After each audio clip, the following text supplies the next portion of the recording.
ਸਤਿ ਸ਼੍ਰੀ ਅਕਾਲ ਬੱਚੇ ਸਾਰਿਆਂ ਨੂੰ। ਬੱਚੇ ਸਕਸੈਸ ਟਰੀ ਪੰਜਾਬ ਚੈਨਲ ਤੇ ਸਾਰਿਆਂ ਦਾ ਸਵਾਗਤ ਹੈ।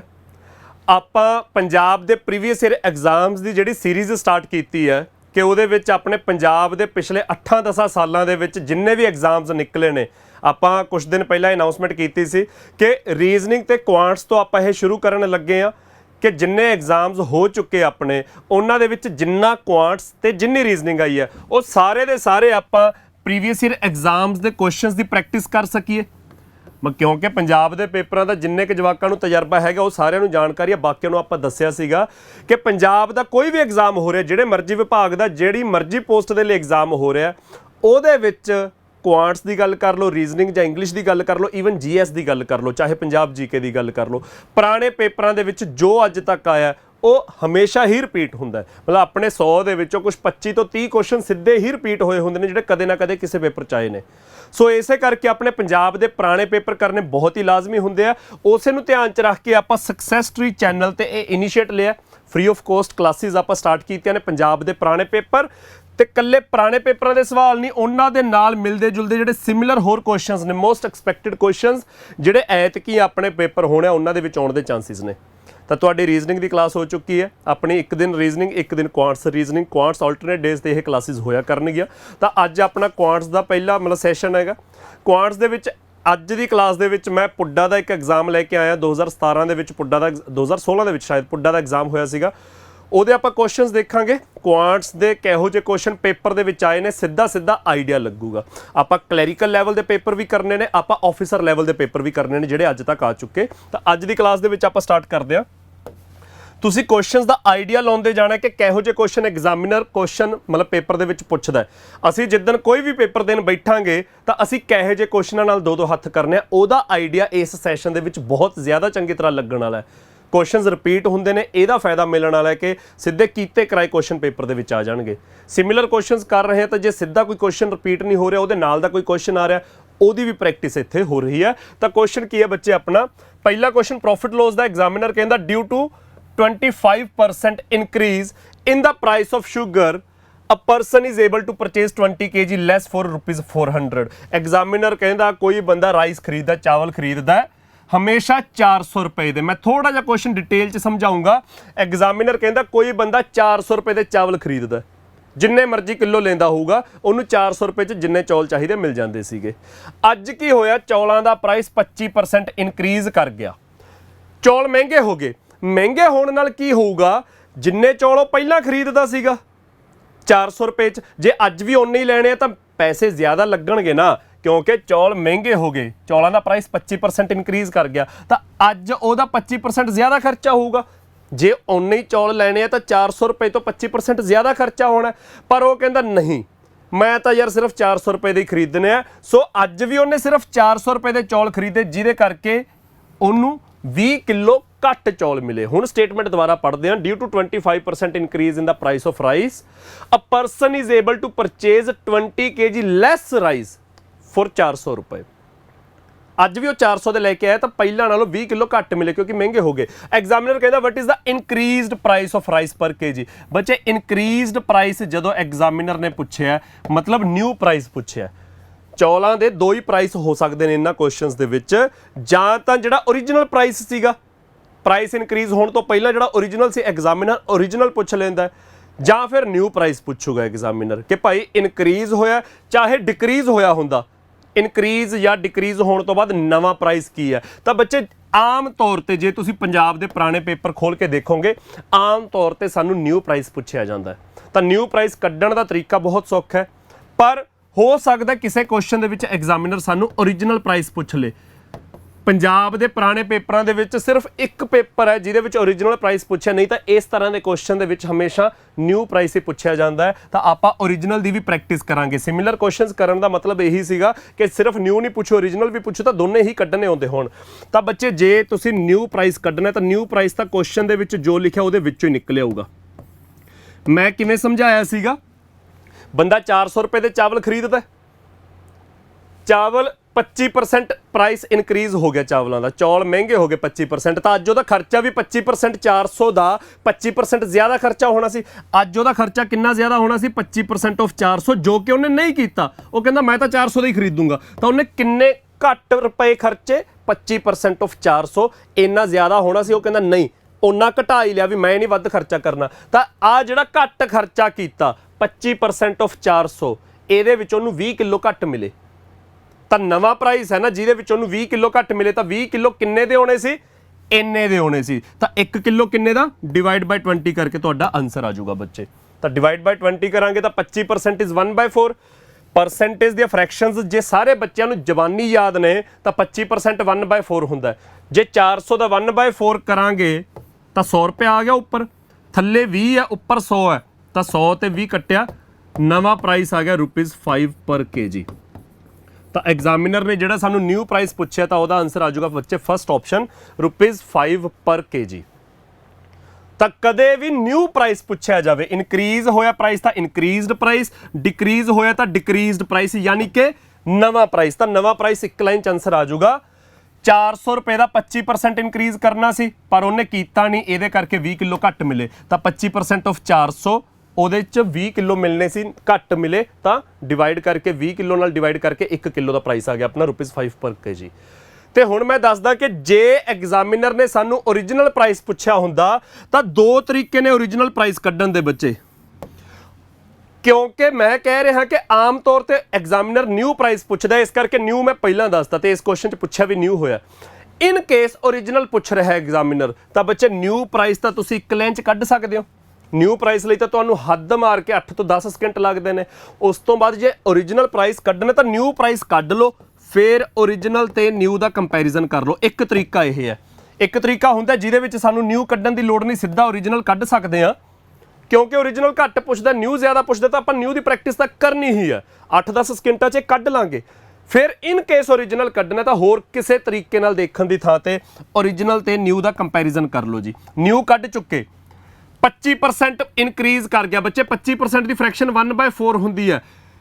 1/4 ਪ੍ਰਾਈਸ ਇਨਕਰੀਜ਼ ਕਰਨ ਦਾ ਮਤਲਬ 4 ਤੋਂ 1 ਵੱਧ ਗਿਆ। ਓਰੀਜਨਲ ਪ੍ਰਾਈਸ 4 ਸੀ, ਨਵਾਂ 1 ਵੱਧ ਗਿਆ, ਤਾਂ ਓਰੀਜਨਲ ਪ੍ਰਾਈਸ 4 ਸੀ, ਨਵਾਂ 5 ਹੋ ਗਿਆ। ਇਹ ਰੇਸ਼ੀਓ ਦੇ ਵਿੱਚ ਆ ਗਿਆ, ਓਰੀਜਨਲ ਤੇ ਨਿਊ 4:5। ਪਰ ਅਸੀਂ ਨਿਊ ਕੱਢ ਚੁੱਕੇ 5, ਤਾਂ ਜੇ 5 ਦੀ ਵੈਲਿਊ 5 ਹੈ ਤਾਂ 4 ਦੀ ਵੈਲਿਊ ਕੀ ਹੋਊਗੀ? 4 ਦੀ ਵੈਲਿਊ 4 ਹੋਊਗੀ। ਜੇ ਸਾਨੂੰ ਓਰੀਜਨਲ ਪੁੱਛਿਆ ਹੁੰਦਾ ਤਾਂ ਬੱਚੇ ₹4 ਪਰ kg ਆਨਸਰ ਆ ਜਾਂਦਾ। ਖੈਰ ਇਹਦੇ ਵਿੱਚ ਸਾਨੂੰ ਨਿਊ ਪੁੱਛਿਆ ਤਾਂ ਨਿਊ ਅਸੀਂ 8-10 ਸਕਿੰਟਾਂ ਦੇ ਵਿੱਚ ਆਨਸਰ ਕੱਢ ਦਾਂਗੇ। ਆਮ ਤੌਰ ਤੇ ਨਿਊ ਹੀ ਪੁੱਛਿਆ ਜਾਂਦਾ। ਅਗਲਾ ਕੁਐਸਚਨ ਦੇਖੋ, ਇਹਦੇ ਨਾਲ ਦਾ ਕੁਐਸਚਨ। ਐਗਜ਼ਾਮੀਨਰ ਕਹਿੰਦਾ ਡਿਊ ਟੂ 25% fall ਮਤਲਬ reduce, decrease in the rate of eggs, a person can buy 2 dozen eggs more than before by investing ₹162। ਕੋਈ ਬੰਦਾ 162 ਰੁਪਏ ਦੇ ਅੰਡੇ ਖਰੀਦਦਾ ਹੈ। 162 ਰੁਪਏ 'ਚ ਰੋਜ਼ ਅੰਡੇ ਲੈ ਕੇ ਆਉਂਦਾ ਸੀ, ਜਿੰਨੇ ਆਉਂਦੇ ਸੀ ਘਰੇ ਪਹੁੰਚ ਜਾਂਦੇ ਸੀ। ਅੱਜ ਅੰਡਿਆਂ ਦਾ ਪ੍ਰਾਈਸ 25% ਘਟ ਗਿਆ, ਆਂਡੇ ਸਸਤੇ ਹੋ ਗਏ। ਸਸਤੇ ਹੋ ਗਏ ਤਾਂ ਕੀ ਹੋਊਗਾ? ਅੱਜ ਵੀ ਜੇ ਉਨੇ ਹੀ ਆਂਡੇ ਲੈ ਕੇ ਆਉਣੇ ਤਾਂ ਉਹਦਾ ਖਰਚਾ ਵੀ ਘੱਟ ਹੋਊਗਾ, ਕਿਉਂਕਿ ਸਸਤੇ ਹੋ ਗਏ ਤਾਂ ਉਨੇ ਹੀ ਆਂਡੇ ਅੱਜ ਘੱਟ ਪੈਸਿਆਂ 'ਚ ਆ ਜਾਣਗੇ। ਕਿੰਨੇ ਘੱਟ ਪੈਸਿਆਂ 'ਚ? 25% ਬਚ ਜਾਣਗੇ 162 ਦਾ। ਪਰ ਭਾਈ ਸਾਹਿਬ ਕਹਿੰਦੇ ਨਾ, ਮੈਂ ਪੈਸੇ ਬਚਾ ਕੇ ਕੀ ਕਰਨਾ? ਜਿੰਨੇ ਬਚ ਗਏ ਉਹਦੇ ਵੀ ਆਂਡੇ ਚੱਕ ਲਿਆ, ਤਾਂ ਉਹਦੇ ਵਿੱਚ ਉਹਨੂੰ 2 ਡਜ਼ਨ ਮੋਰ ਆਂਡੇ ਮਿਲ ਗਏ। ਡਜ਼ਨਸ ਦੇ ਵਿੱਚ ਜੇ ਆਪਾਂ ਗੱਲ ਕਰੀਏ, ਕਿਉਂਕਿ ਫਰਦਰ ਆਪਾਂ ਫਾਈਂਡ ਵੀ ਪਰ ਡਜ਼ਨ ਹੀ ਕਰਨਾ ਹੈ, ਤਾਂ ਆਪਾਂ ਡਜ਼ਨ ਛੱਡੋ 2 ਦੀ ਗੱਲ ਕਰਦੇ ਵੀ 2 ਡਜ਼ਨ ਜ਼ਿਆਦਾ ਮਿਲ ਗਏ। ਤਾਂ ਆਪਾਂ ਬੱਚੇ ਇਸ ਕੁਐਸਚਨ ਦੇ ਵਿੱਚ ਓਰੀਜਨਲ ਪ੍ਰਾਈਸ ਫਾਈਂਡ ਕਰਨਾ। ਮੈਂ ਓਰੀਜਨਲ ਪ੍ਰਾਈਸ ਵਾਲਾ ਕੁਐਸਚਨ ਇਸ ਕਰਕੇ ਲੈ ਕੇ ਆਇਆ ਕਿ ਨਿਊ ਪ੍ਰਾਈਸ ਦੀ ਵੀ ਪ੍ਰੈਕਟਿਸ ਹੋ ਜੂ, ਉਹਦੇ ਨਾਲ ਓਰੀਜਨਲ ਬੜੀ ਛੇਤੀ ਕੰਪੈਰੀਜ਼ਨ ਕਰਕੇ ਕੱਢ ਲਾਂਗੇ। ਤਾਂ ਬੱਚੇ ਨਿਊ ਪ੍ਰਾਈਸ ਕੀ ਹੋਣਾ ਇਸ ਕੁਐਸਚਨ ਦੇ ਵਿੱਚ? ਆਂਡਿਆਂ ਦਾ ਪ੍ਰਾਈਸ 25% ਘਟ ਗਿਆ, ਤਾਂ ਉਹ 162 ਦੇ ਆਂਡੇ ਖਰੀਦਦਾ। ਅੱਜ ਕਿੰਨਾ ਖਰਚਾ ਘੱਟ ਹੋਊਗਾ? 25% ਆਫ 162। ਇੰਨਾ ਖਰਚਾ ਉਹਦਾ ਘੱਟ ਹੋਣਾ ਸੀ, ਪਰ ਉਹਨੇ ਘੱਟ ਖਰਚਾ ਕੀਤਾ ਨਹੀਂ, ਜਿਹਦੇ ਵਿੱਚ 2 ਡਜ਼ਨ ਜ਼ਿਆਦਾ ਮਿਲ ਗਏ। ਤਾਂ 2 ਡਜ਼ਨ ਦਾ ਪ੍ਰਾਈਸ ਇਹ ਹੈ, 1 ਡਜ਼ਨ ਦਾ ਕਿੰਨਾ ਹੋਊ? ਡਿਵਾਈਡ ਬਾਈ 2 ਕਰਕੇ ਸਾਨੂੰ ਪਤਾ ਲੱਗ ਜੂਗਾ। ਤਾਂ ਬੱਚੇ 2 ਤੇ 162 ਕੱਟਿਆ ਗਿਆ, 81 ਆ ਗਿਆ। 25% ਹੁੰਦਾ 1/4, ਤਾਂ 81/4। ਤਾਂ ਬੱਚੇ ਨਿਊ ਪ੍ਰਾਈਸ ਕੀ ਆ ਗਿਆ? ਡੈਸੀਮਲ 'ਚ ਲਿਖਣ ਦੀ ਕੋਈ ਲੋੜ ਨਹੀਂ, ਨਿਊ ਪ੍ਰਾਈਸ ਆ ਗਿਆ 81/4। ਇਹ ਨਿਊ ਪ੍ਰਾਈਸ ਹੈ, ਪਰ ਆਪਾਂ ਓਰੀਜਨਲ ਕੱਢਣਾ ਤਾਂ ਓਰੀਜਨਲ ਤੇ ਨਿਊ ਦਾ ਕੰਪੈਰੀਜ਼ਨ ਕਰ ਲਾਂਗੇ ਜੀ। ਪ੍ਰਾਈਸ ਕੀ ਹੋਇਆ? 25% ਰਿਡਿਊਸ। 25% ਹੁੰਦਾ 1/4 ਰਿਡਿਊਸ ਹੋਇਆ, ਘਟਿਆਗਾ। ਤਾਂ 1/4 ਦਾ ਮਤਲਬ 4 ਦੇ ਵਿੱਚੋਂ 1 ਘਟ ਗਿਆ। ਤਾਂ ਜੇ ओरिजिनल प्राइस 4 ਸੀਗਾ, ਨਵਾਂ ਪ੍ਰਾਈਸ 3 ਰਹਿ ਗਿਆ। ਰੇਸ਼ੀਓ ਦੇ ਵਿੱਚ ओरिजिनल 4 ਸੀ, ਨਵਾਂ 3 ਸੀ। ਅਸੀਂ 3 ਦੀ ਵੈਲਿਊ ਕੱਢੀ ਫਿਰਦੇ ਆ 81/4, 27 ਗੁਣਾ ਥੱਲੇ 4, ਤਾਂ ओरिजिनल ਦੀ ਵੈਲਿਊ ਕੀ ਆਜੂ 27 ਗੁਣਾ ਥੱਲੇ 4, ਤਾਂ 4 ਤੇ 4 ਕੈਂਸਲ, ਆਨਸਰ ਆ ਗਿਆ 27 ਰੁਪਏ ਜੀ। ਤਾਂ ਇਸ ਕੁਐਸਚਨ ਦਾ answer third option. Original price ਦੀ ਸਾਨੂੰ ਪ੍ਰੈਕਟਿਸ ਹੋਈ ਹੈ। ओरिजिनल प्राइस ਕੱਢਿਆ, ਫਿਰ ओरिजिनल ਤੇ ਨਿਊ ਦਾ ਕੰਪੈਰੀਜ਼ਨ ਕਰ ਲਾਂਗੇ। 25% ਘਟਿਆ, ਫ੍ਰੈਕਸ਼ਨ ਚ 1/4 ਘਟਿਆ, 4 ਚੋਂ 1 ਰੁਪਇਆ ਘਟ ਗਿਆ, ਮਤਲਬ ਰੇਸ਼ੀਓ ਦੇ ਵਿੱਚ ओरिजिनल 4 ਸੀ ਤਾਂ ਨਿਊ ਪ੍ਰਾਈਸ 3 ਰਹਿ ਗਿਆ। 3 ਦੀ ਵੈਲਿਊ ਨਿਕਲ ਚੁੱਕੀ ਤਾਂ 4 ਦੀ ਵੈਲਿਊ ਨਿਕਲ ਜੂਗੀ। ਸਮਝ ਆ ਗਿਆ ਜੀ ਸਾਰੇ ਬੱਚਿਆਂ ਨੂੰ? ਇਹ ਸਿਮਿਲਰ ਕੁਐਸਚਨ ਹੈ। ਮੈਂ ਕਹਿ ਰਿਹਾ ਜੇ ओरिजिनल प्राइस ਵੀ ਸਾਨੂੰ ਕੱਢਣਾ ਪੈ ਗਿਆ ਤਾਂ ਨਿਊ ਪ੍ਰਾਈਸ ਇੱਕ ਲਾਈਨ 'ਚ ਕੱਢ ਲਾਂਗੇ, 8-10 ਸਕਿੰਟ ਲੱਗਣਗੇ। ਅਗਲੇ 10 ਸਕਿੰਟਾਂ ਦੇ ਵਿੱਚ ਅਸੀਂ ਆ ਕੰਪੈਰੀਜ਼ਨ ਕਰਕੇ ओरिजिनल प्राइस ਵੀ ਕੱਢ ਲਾਂਗੇ। ਤਾਂ ओरिजिनल प्राइस ਕੱਢਣ ਦੇ ਅਲੱਗ ਤਰੀਕੇ ਵੀ ਹੈਗੇ ਨੇ, ਪਰ ਕਿਉਂਕਿ ਮੈਂ ਜਿਹੜੀ ਗੱਲ ਜ਼ੋਰ ਦੇ ਕੇ ਕਹਿ ਰਿਹਾ, ਪੇਪਰ ਦੇ ਵਿੱਚ ਜਦੋਂ ਤੁਸੀਂ ਪੁਰਾਣੇ ਪੇਪਰ ਚੱਕ ਕੇ ਦੇਖਦੇ ਹੋ ਇਸ ਟਾਈਪ ਦੇ ਕੁਐਸਚਨ 'ਚ ਆਮ ਤੌਰ ਤੇ ਨਿਊ ਪ੍ਰਾਈਸ ਪੁੱਛਿਆ ਜਾਂਦਾ ਹੈ। ਇਸ ਕਰਕੇ ਆਪਾਂ ਨਿਊ ਦੀ ਪ੍ਰੈਕਟਿਸ ਜ਼ਿਆਦਾ ਕੀਤੀ ਆ। ओरिजिनल ਵੀ ਆਪਾਂ ਨਿਊ ਦੀ ਹੈਲਪ ਦੇ ਨਾਲ ਕੱਢ ਰਹੇ ਹਾਂ। ਅਗਲਾ ਕੁਐਸਚਨ ਬੱਚੇ ਪੰਜਾਬ ਦੇ ਪ੍ਰੀਵੀਅਸ ਈਅਰ ਐਗਜ਼ਾਮਸ ਦੇ ਵਿੱਚੋਂ, if income of Vandana is 25% more than that of Aarti. ਯਾਰ ਜਿਹੜੇ ਜਵਾਕ ਮੇਰੇ ਕੋਲੋਂ ਬੜੇ ਨੇਗੇ, ਪਰਸੈਂਟੇਜ ਦੇ ਵਿੱਚ ਜਦੋਂ ਆਪਾਂ ਫ੍ਰੈਕਸ਼ਨਸ ਪੜ੍ਹਦੇ ਹਾਂ, ਇੱਕ ਗੱਲ ਮੈਂ ਬਹੁਤ ਧਿਆਨ ਨਾਲ ਦੱਸਦਾ ਹੁੰਨਾ ਕਿ ਫ੍ਰੈਕਸ਼ਨਾਂ ਨੂੰ ਰੀਡ ਕਿਵੇਂ ਕਰਨਾ ਹੈਗਾ। ਇੱਥੇ ਆਪਣਾ ਸਵਾਲ ਹੈ ਕਿ ਵੰਦਨਾ ਦੀ ਇਨਕਮ ਆਰਤੀ ਤੋਂ 25% ਜ਼ਿਆਦਾ ਹੈ। ਐਗਜ਼ਾਮੀਨਰ ਨੇ ਜਿਹੜੀ ਲਾਈਨ ਅੰਗਰੇਜ਼ੀ 'ਚ ਲਿਖੀ ਹੈ ਉਹਦਾ ਪੰਜਾਬੀ 'ਚ ਮਤਲਬ ਇਹੀ ਬਣਦਾ ਕਿ ਵੰਦਨਾ ਦੀ ਇਨਕਮ ਹੈ ਜਿਹੜੀ is 25% more than that of Aarti, ਮਤਲਬ ਉਹ ਆਰਤੀ ਤੋਂ 25% ਜ਼ਿਆਦਾ ਹੈ। ਹੁਣ ਕੁਝ ਬੱਚਿਆਂ ਨੇ ਜਿਵੇਂ ਵੀ ਚੀਜ਼ਾਂ ਜਿੱਥੋਂ ਵੀ ਪੜ੍ਹੀਆਂ ਨੇਗੀਆਂ, ਤੁਸੀਂ ਤਿਆਰੀਆਂ ਜਿੱਥੋਂ ਮਰਜ਼ੀ ਕੀਤੀਆਂ ਨੇ, ਕੁਝ ਬੱਚਿਆਂ ਦੇ ਦਿਮਾਗ 'ਚ ਆਇਆ ਹੋਊ ਕਿ ਵੰਦਨਾ ਦੀ ਤਨਖਾਹ 25% ਜ਼ਿਆਦਾ ਆਰਤੀ ਨਾਲੋਂ, ਤਾਂ ਕੁਝ ਬੱਚਿਆਂ ਨੇ ਕਿਹਾ ਹੋਊ ਕਿ ਸਰ ਆਰਤੀ ਨੂੰ 100% ਲਿਖ ਲਓ। ਆਰਤੀ ਨੂੰ 100% ਲਿਖ ਲਓ ਤਾਂ ਵੰਦਨਾ ਉਹ ਤੋਂ 25% ਜ਼ਿਆਦਾ ਤਾਂ 125% ਲਿਖ ਲਓ। ਕੁਝ ਬੱਚਿਆਂ ਦੇ ਦਿਮਾਗ 'ਚ ਆ ਗਿਆ ਹੋਊਗਾ, ਉਹਨਾਂ ਨੇ ਆਰਤੀ ਨੂੰ 100 ਲਿਖ ਲਿਆ ਪਰਸੈਂਟੇਜ ਦੇ ਵਿੱਚ, ਤੇ ਵੰਦਨਾ ਉਹ ਤੋਂ 25% ਜ਼ਿਆਦਾ ਤਾਂ 125% ਲਿਖ ਲਿਆ। ਉਹਦੀ ਰੇਸ਼ੀਓ ਵੀ ਕੱਢ ਲਈ ਹੋਊਗੀ ਵੀ ਸਰ ਜੇ ਰੇਸ਼ੀਓ ਦੀ ਲੋੜ ਹੈ ਆ ਲਓ ਜੀ 25 ਤੇ ਕੱਟੋ 5:4 ਆ ਗਿਆ। ਮੈਂ ਕਿਹਾ ਬਿਲਕੁਲ ਠੀਕ ਆ, ਗਲਤ ਨਹੀਂ ਹੈਗਾ, ਇਹ ਗਲਤ ਨਹੀਂ ਹੈਗਾ। ਪਰ ਜੇ ਕਿਤੇ ਕੁਐਸਚਨ 'ਚ ਆ ਜਾਏ if income of Vandana is 16.2/3% more than that of Aarti, ਜੇ 25% ਦੀ ਥਾਂ ਤੇ ਐਗਜ਼ਾਮੀਨਰ ਇਹੋ ਜਿਹੀ ਫ੍ਰੈਕਸ਼ਨ ਦੇ ਦੇ 16.2/3%, ਉੱਥੇ ਤੁਸੀਂ ਆਰਤੀ ਨੂੰ ਤਾਂ 100 ਲਿਖ ਲਓਗੇ, ਵੰਦਨਾ ਨੂੰ 116.2/3 ਲਿਖੋਗੇ, ਇੱਥੇ ਪ੍ਰੋਬਲਮ ਹੋ ਜੂਗੀ, ਇੱਥੇ ਪ੍ਰੋਬਲਮ ਹੋਗੀ ਨਾ। ਸੋ ਇਸੇ ਕਰਕੇ ਬੱਚੇ ਮੈਂ ਤੁਹਾਨੂੰ ਹਮੇਸ਼ਾ ਪਰਸੈਂਟੇਜ ਦੀਆਂ ਫ੍ਰੈਕਸ਼ਨਸ ਨੂੰ ਰੀਡ ਕਰਨਾ ਦੱਸਦਾ ਹੁੰਨਾ ਕਿ ਇਹਨਾਂ ਨੂੰ ਕਿਵੇਂ ਰੀਡ ਕਰਨਾ, ਕਿਵੇਂ ਯੂਜ਼ ਕਰਨਾ। ਪਿਛਲੇ ਕੁਐਸਚਨ ਦੇ ਵਿੱਚ ਵੀ ਆਪਾਂ ਜਦੋਂ ਫ੍ਰੈਕਸ਼ਨ ਯੂਜ਼ ਕਰ ਰਹੇ ਹਾਂ, 25% ਦੀ ਫ੍ਰੈਕਸ਼ਨ ਹੁੰਦੀ ਹੈ 1/4, 1/4 ਰਿਡਿਊਸ ਹੋ ਗਿਆ, ਘਟ ਗਿਆ, ਮਤਲਬ 4 ਦੇ ਵਿੱਚੋਂ 1 ਘਟ ਗਿਆ। ਇਹ ਜ਼ਰੂਰੀ ਚੀਜ਼ ਹੈ ਸਮਝਣ ਵਾਲੀ ਕਿ ਫ੍ਰੈਕਸ਼ਨਸ ਨੂੰ ਸਮਝਣਾ ਕਿਵੇਂ, ਯੂਜ਼ ਕਿਵੇਂ ਕਰਨਾ। ਤਾਂ ਅਗਲੇ ਕੁਐਸਚਨ ਦੇ ਵਿੱਚ ਵੀ ਉਹੀ ਚੀਜ਼ ਹੋ ਰਹੀ ਆ। ਤੁਸੀਂ ਆ 100% ਤੇ 125% ਨਹੀਂ ਮੰਨਣਾ, ਤੁਸੀਂ ਕੀ ਕਰਨਾ ਹੈ, ਵੰਦਨਾ ਦੀ ਇਨਕਮ 25% ਜ਼ਿਆਦਾ ਆਰਤੀ ਨਾਲੋਂ, ਤਾਂ 25% ਦੀ ਫ੍ਰੈਕਸ਼ਨ ਹੁੰਦੀ ਹੈ ਬੱਚੇ 1/4, ਤਾਂ 1/4 ਮੋਰ ਦਾ ਮਤਲਬ ਕਿ ਆਰਤੀ ਦੀ ਇਨਕਮ ਜੇ 4 ਹੈ, ਵੰਦਨਾ ਦੀ ਉਹਦੇ ਤੋਂ 1 ਜ਼ਿਆਦਾ, ਤਾਂ ਆਰਤੀ ਦੀ ਜੇ 4 ਹੈ, ਵੰਦਨਾ ਦੀ 1 ਜ਼ਿਆਦਾ 5 ਹੋ ਜੂਗੀ, ਤਾਂ ਸਿੱਧੀ ਰੇਸ਼ੀਓ ਆਜੂ 5:4। ਤਾਂ ਤੁਹਾਨੂੰ 100% 125% ਮੰਨਣ ਦੀ ਲੋੜ ਹੀ ਨਹੀਂ ਹੈਗੀ ਜੇ ਫ੍ਰੈਕਸ਼ਨਸ ਯੂਜ਼ ਕਰਨੀਆਂ ਆਉਂਦੀਆਂ ਨੇ। ਤਾਂ ਵੰਦਨਾ ਤੇ ਆਰਤੀ ਦੀ ਰੇਸ਼ੀਓ ਆ ਗਈ 5:4। ਫਿਰ ਦੂਜੀ ਗੱਲ ਜਿਹੜੀ ਮੈਂ, ਜਿਹੜੇ ਜਵਾਕ ਮੇਰੇ ਕੋਲੋਂ ਪੜ੍ਹੇ ਨੇ ਰੇਸ਼ੀਓ ਚੈਪਟਰ ਦੇ ਵਿੱਚ, ਇੱਕ ਗੱਲ ਤੇ ਮੈਂ ਬਹੁਤ ਜ਼ੋਰ ਦਿੰਦਾ ਹੁੰਦਾ DI ਪੜਾਉਂਦਿਆਂ ਵੀ, ਜੋ ਰੇਸ਼ੀਓ ਦਿੱਤੀ ਹੈ ਕਿਸੇ ਵੀ ਚੀਜ਼ ਦੀ, ਇੱਥੇ ਵੰਦਨਾ ਤੇ ਆਰਤੀ ਦੀ ਇਨਕਮ ਦੀ ਰੇਸ਼ੀਓ ਹੈ, ਜੋ ਰੇਸ਼ੀਓ ਦਿੱਤੀ ਹੈ ਉਸੇ ਨੂੰ ਵੈਲਿਊ ਮੰਨ ਲਓ। ਤਾਂ ਵੰਦਨਾ ਤੇ ਆਰਤੀ ਦੀ ਇਨਕਮ ਦੀ ਰੇਸ਼ੀਓ 5:4 ਦਾ ਮਤਲਬ ਵੰਦਨਾ ਦੀ ਤਨਖਾਹ 5 ਰੁਪਏ, ਆਰਤੀ ਦੀ ਤਨਖਾਹ 4 ਰੁਪਏ।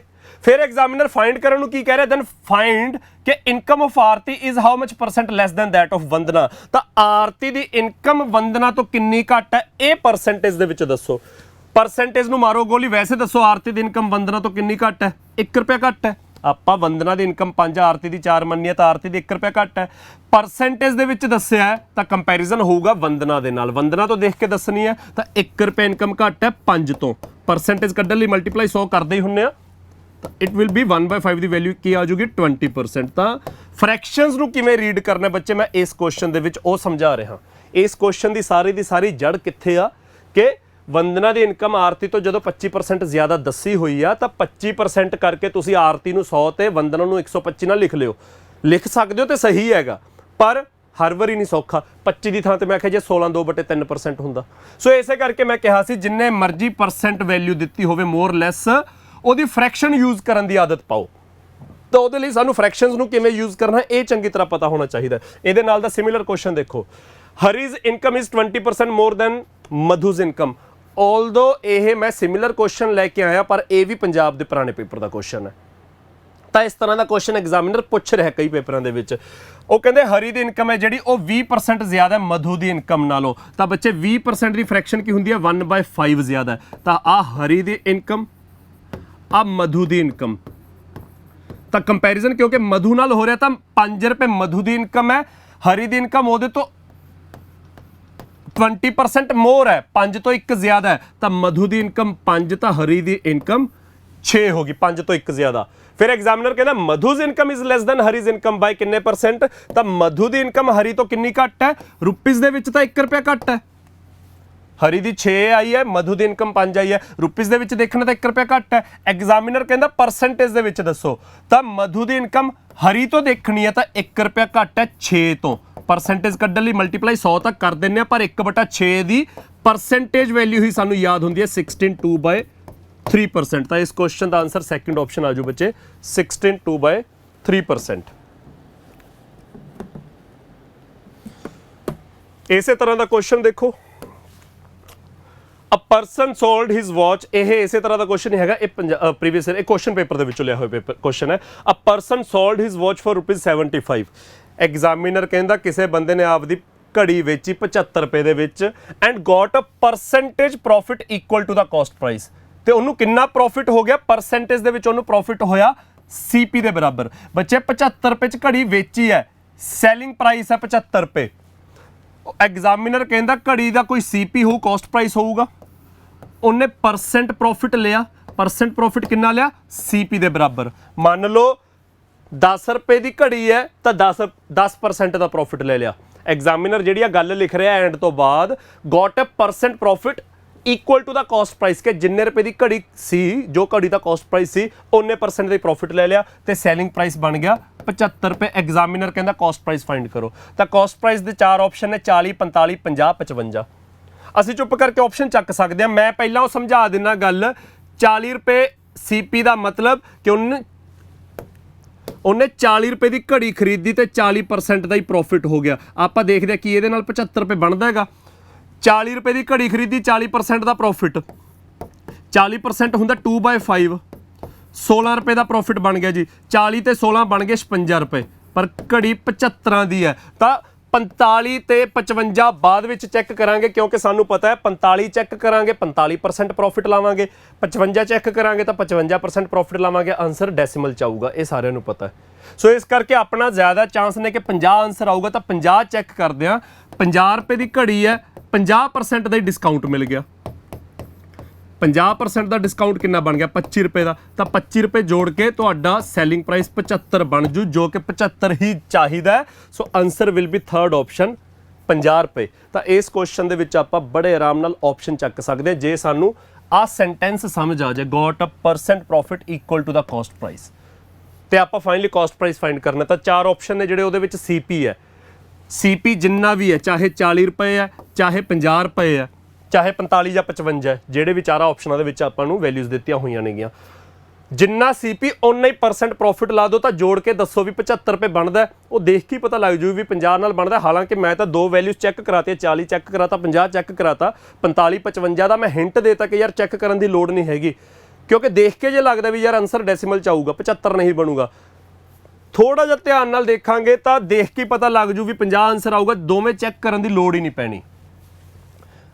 अगला क्वेश्चन देखो बच्चे, if a person sold his watch for ₹28। Examiner कहता किसी बंदे ने आपकी घड़ी वेची 28 रुपए की and got a percentage of profit double the cost price. ऐतकी कितना प्रॉफिट लिया उन्हें, सीपी नालों दुगना। सीपी नालों दुगना का मतलब एग्जाम्पल लै रहा, इन्ना सीपी है तो वो तो दुगना प्रॉफिट लिया, तो सैलिंग प्राइस बन गया 28 रुपए। एग्जामिनर ये कह रहा है, मतलब मान लो सीपी 10 रुपए है, ਮੰਨ ਲਓ CP 10 ਰੁਪਏ ਆ, ਮੈਂ ਐਗਜ਼ਾਮੀਨਰ ਦੀ ਲਿਖੀ ਹੋਈ ਗੱਲ ਸਮਝਾਉਣਾ। Got a percent profit double of the cost price, ਕਿ ਜਿੰਨਾ CP ਆ ਉਹ ਤੋਂ ਦੁੱਗਣਾ ਪ੍ਰੋਫਿਟ ਹੋਇਆ। ਜੇ 10 ਰੁਪਏ CP ਹੈ ਤਾਂ 20% ਦਾ ਪ੍ਰੋਫਿਟ ਹੋਇਆ। ਬੱਚੇ 10 ਰੁਪਏ ਦਾ 20% ਕਿੰਨਾ ਹੁੰਦਾ? 20% ਹੁੰਦਾ 1/5, ਤਾਂ 10 ਰੁਪਏ ਦਾ 1/5 2 ਰੁਪਏ ਬਣ ਗਿਆ, ਤਾਂ ਸੈਲਿੰਗ ਪ੍ਰਾਈਸ ਆ ਜਾਊਗਾ 10 ਤੇ 2 12। ਆਪਾਂ ਦੇਖਣਾ ਕਿ ਕੀ CP ਹੋਊਗਾ 10 20 24 25 ਦੇ ਵਿੱਚੋਂ ਕਿ ਸੈਲਿੰਗ ਪ੍ਰਾਈਸ 28 ਰੁਪਏ ਬਣ ਜੇ। ਤਾਂ ਆਪਸ਼ਨ ਚੱਕ ਲਓ। ਜੇ 20 ਰੁਪਏ CP ਹੈ, 20 ਰੁਪਏ CP ਹੈ ਤਾਂ 40% ਦਾ ਪ੍ਰੋਫਿਟ ਹੈ। 20 ਰੁਪਏ ਦਾ 40% 8 ਰੁਪਏ ਬਣ ਗਿਆ। 40% 2/5 ਹੁੰਦਾ ਹੈ। 20 ਰੁਪਏ ਦਾ 2/5 ਕਰਾਂਗੇ 8 ਰੁਪਏ, 8 ਰੁਪਏ ਜੋੜ ਕੇ ਸੈਲਿੰਗ ਪ੍ਰਾਈਸ 28 ਬਣ ਗਿਆ। ਸਾਨੂੰ 28 ਹੀ ਚਾਹੀਦਾ, ਸੋ ਸਾਡਾ ਆਨਸਰ ਕੀ ਆਜੂ? CP 20 ਰੁਪਏ, ਸੈਕਿੰਡ ਆਪਸ਼ਨ। ਤਾਂ ਇਸ ਕੁਐਸਚਨ ਦੇ ਵਿੱਚ ਬੱਚੇ ਆਪਾਂ ਜੇ ਆਪਸ਼ਨਸ ਚੱਕ ਕੇ ਕਰ ਰਹੇ ਆ ਤਾਂ 3 ਤੋਂ 4 ਸਕਿੰਟ ਦੇ ਵਿੱਚ ਇੱਕ ਆਪਸ਼ਨ ਚੈੱਕ ਹੋ ਰਿਹਾ। ਮੰਨ ਲਓ ਸਾਨੂੰ ਸਾਰੇ ਆਪਸ਼ਨ ਚੈੱਕ ਕਰਨੇ ਪੈ ਗਏ, ਚੌਥਾ ਆਪਸ਼ਨ ਸਹੀ ਆਇਆ ਤਾਂ 4-4 ਸਕਿੰਟ ਦੇ 4 ਵੈਲਿਊਜ਼ 16 ਸਕਿੰਟ ਲੱਗੇ ਜਾਂ 20 ਸਕਿੰਟ ਲੱਗ ਗਏ ਆਪਸ਼ਨ ਮਾਰਕ ਕਰਨ ਸਮੇਤ, ਤਾਂ 20 ਸਕਿੰਟ ਦੇ ਵਿੱਚ ਇਹ ਕੁਐਸਚਨ ਹੋ ਰਿਹਾ ਸਾਡਾ। ਆਹ ਕੁਐਸਚਨ ਸਿਮਿਲਰ ਕੁਐਸਚਨ ਲੈ ਕੇ ਆਏ, ਜਿਹੜਾ ਪਿਛਲਾ ਕੁਐਸਚਨ ਕੀਤਾ ਇਹ 75 ਰੁਪਏ ਵਾਲਾ, ਇਹ ਐਗਜ਼ਾਮ ਦਾ ਕੁਐਸਚਨ ਹੈ, ਜਿਹੜਾ ਪੰਜਾਬ ਦੇ ਪੇਪਰਾਂ ਦੇ ਵਿੱਚ ਆਇਆ ਹੋਇਆ ਐਗਜ਼ਾਮ ਕੁਐਸਚਨ ਹੈ। ਅਗਲਾ ਕੁਐਸਚਨ ਦੇਖੋ ਬੱਚੇ, ਹੁਣ ਆਹ ਕੁਐਸਚਨ ਜਦੋਂ ਆਪਾਂ ਪੇਪਰ 'ਚ ਕਰਨ ਲੱਗਾਂਗੇ, ਯਾਰ ਦੇਖ ਕੇ ਪਤਾ ਲੱਗਦਾ ਵੀ ਸਟੇਟਮੈਂਟ ਥੋੜੀ ਜਿਹੀ ਵੱਡੀ ਆ, 4-5 ਲਾਈਨਾਂ ਦੀ ਸਟੇਟਮੈਂਟ ਆ। ਤਾਂ ਜਦੋਂ ਕਿਸੇ ਕੁਐਸਚਨ ਨੂੰ ਪੜ੍ਹਦਿਆਂ ਪਤਾ ਲੱਗ ਜਾਏ ਕਿ ਥੋੜੀ ਜਿਹੀ ਵੱਡੀ ਸਟੇਟਮੈਂਟ ਹੈ, ਵੱਡੀ ਸਟੇਟਮੈਂਟ ਦਾ ਮਤਲਬ ਵੀ ਉਹ 'ਚ ਇੱਕ ਤਾਂ ਕਹਾਣੀ ਲੰਬੀ ਚੌੜੀ ਹੋਊਗੀ, ਇੱਕ ਉਹ 'ਚ ਵੈਲਿਊਜ਼ ਕੁਝ ਬਾਹਲੀਆਂ ਦਿੱਤੀਆਂ ਹੋਣਗੀਆਂ, 3-4 ਵੈਲਿਊਜ਼ ਦਿੱਤੀਆਂ ਹੋਣਗੀਆਂ। ਸੋ ਥੋੜਾ ਜਿਹਾ ਧਿਆਨ ਨਾਲ ਪੜ੍ਹਨਾ ਹੁੰਦਾ ਇਸ ਕੁਐਸਚਨ ਨੂੰ, ਹੋਰ ਕੁਝ ਨਹੀਂ ਹੁੰਦਾ। ਕਰਨਾ ਕਰਾਉਣਾ ਜਿਹੋ ਜਿਹਾ ਬਾਕੀ ਸਵਾਲਾਂ 'ਚ ਕਰਦੇ ਆ ਉਹੋ ਜਿਹਾ 'ਚ ਕਰਨਾ ਹੋਊਗਾ। ਕੁਐਸਚਨ 'ਚ ਐਗਜ਼ਾਮੀਨਰ ਕਹਿੰਦਾ cost of a packet of coffee powder and a litre of milk are ₹20 and 30 respectively. Examiner ਕਹਿੰਦਾ ਇੱਕ ਤਾਂ ਕਾਫੀ ਪਾਊਡਰ ਦਾ ਇੱਕ ਪੈਕੇਟ, ਉਹਦੀ ਕੀਮਤ ਹੈ 20 ਰੁਪਏ ਤੇ 1 ਲੀਟਰ ਮਿਲਕ ਦੀ ਕੀਮਤ ਹੈ 30 ਰੁਪਏ। ਐਗਜ਼ਾਮੀਨਰ ਨੇ ਪਹਿਲੀ ਲਾਈਨ ਦੇ ਵਿੱਚ ਸਿਰਫ ਕੀਮਤਾਂ ਦੱਸੀਆਂ ਨੇ। ਕਾਫੀ ਦਾ ਇੱਕ ਪੈਕੇਟ ਆ, ਉਹਦੀ ਕੀਮਤ 20 ਰੁਪਏ ਆ, 1 ਲੀਟਰ ਮਿਲਕ ਦੀ ਕੀਮਤ 30 ਰੁਪਏ ਆ। ਫਿਰ ਐਗਜ਼ਾਮੀਨਰ ਕਹਿੰਦਾ ਹੁਣ ਕਹਾਣੀ ਜਿਹੜੀ ਕਹਿ ਰਿਹਾ ਹੈ ਕਿ 10 cups of coffee is made with 1 packet coffee powder and for each cup 200 ml of milk is used। Examiner ਕਹਿੰਦਾ ਕੌਫੀ ਦੇ 10 ਕੱਪ ਬਣਦੇ ਆ। ਸਾਨੂੰ ਉੱਪਰ ਤਾਂ ਕੀਮਤਾਂ ਦੱਸੀਆਂ ਨੇ ਪਹਿਲੀ ਲਾਈਨ 'ਚ, ਅਗਲੀ ਲਾਈਨ 'ਚ ਕਹਿੰਦਾ ਕੌਫੀ ਦੇ 10 ਕੱਪ ਬਣਦੇ ਆ। ਕਿੱਥੋਂ? ਇੱਕ ਕੌਫੀ ਦੇ ਪੈਕੇਟ ਤੋਂ, ਤੇ ਹਰ ਇੱਕ ਕੱਪ ਦੇ ਵਿੱਚ 200 ml ਦੁੱਧ ਵਰਤਿਆ ਜਾਂਦਾ ਹੈਗਾ। ਹਰ ਇੱਕ ਕੱਪ ਦੇ ਵਿੱਚ, ਇੱਕ ਪੈਕੇਟ ਤੋਂ 10 ਕੱਪ ਬਣਦੇ ਆ, ਹਰ ਕੱਪ 'ਚ 200 ml ਦੁੱਧ ਯੂਜ਼ ਕੀਤਾ ਜਾਂਦਾ ਹੈ। ਉਹ ਕਹਿੰਦਾ if coffee is sold at 25% profit, coffee ਦਾ ਇੱਕ ਜਿਹੜਾ ਕੱਪ ਤਿਆਰ ਹੋ ਰਿਹਾ ਹੈ ਉਹ ਕਾਫੀ ਨੂੰ 25% ਦੇ ਪ੍ਰੋਫਿਟ ਤੇ ਵੇਚਿਆ ਜਾ ਰਿਹਾ। The selling price of each cup of coffee is, ਤਾਂ ਕਾਫੀ ਦੇ ਹਰ ਇੱਕ ਕੱਪ ਦਾ ਸੈਲਿੰਗ ਪ੍ਰਾਈਸ ਦੱਸਣਾ ਹੈ। ਸੈਲਿੰਗ ਪ੍ਰਾਈਸ ਦੱਸਣਾ ਹੈ 25% ਦਾ ਪ੍ਰੋਫਿਟ ਲੈਣ ਤੋਂ ਬਾਅਦ। ਤਾਂ 25% ਦਾ ਪ੍ਰੋਫਿਟ ਲੈ ਕੇ ਸੈਲਿੰਗ ਪ੍ਰਾਈਸ ਕੀ ਬਣ ਜੂ? ਬੜੇ ਆਰਾਮ ਨਾਲ ਦੱਸ ਦਾਂਗੇ। ਪਹਿਲਾਂ CP ਕੱਢ ਲਈਏ ਕਿ ਕੀਮਤ ਕੀ ਪੈ ਰਹੀ ਹੈ, ਸਾਨੂੰ ਖਰਚਾ ਕੀ ਪੈ ਰਿਹਾ ਹੈ, ਫਿਰ 25% ਪ੍ਰੋਫਿਟ ਲਾ ਕੇ ਅਸੀਂ ਸੈਲਿੰਗ ਪ੍ਰਾਈਸ ਕੱਢ ਲਾਂਗੇ।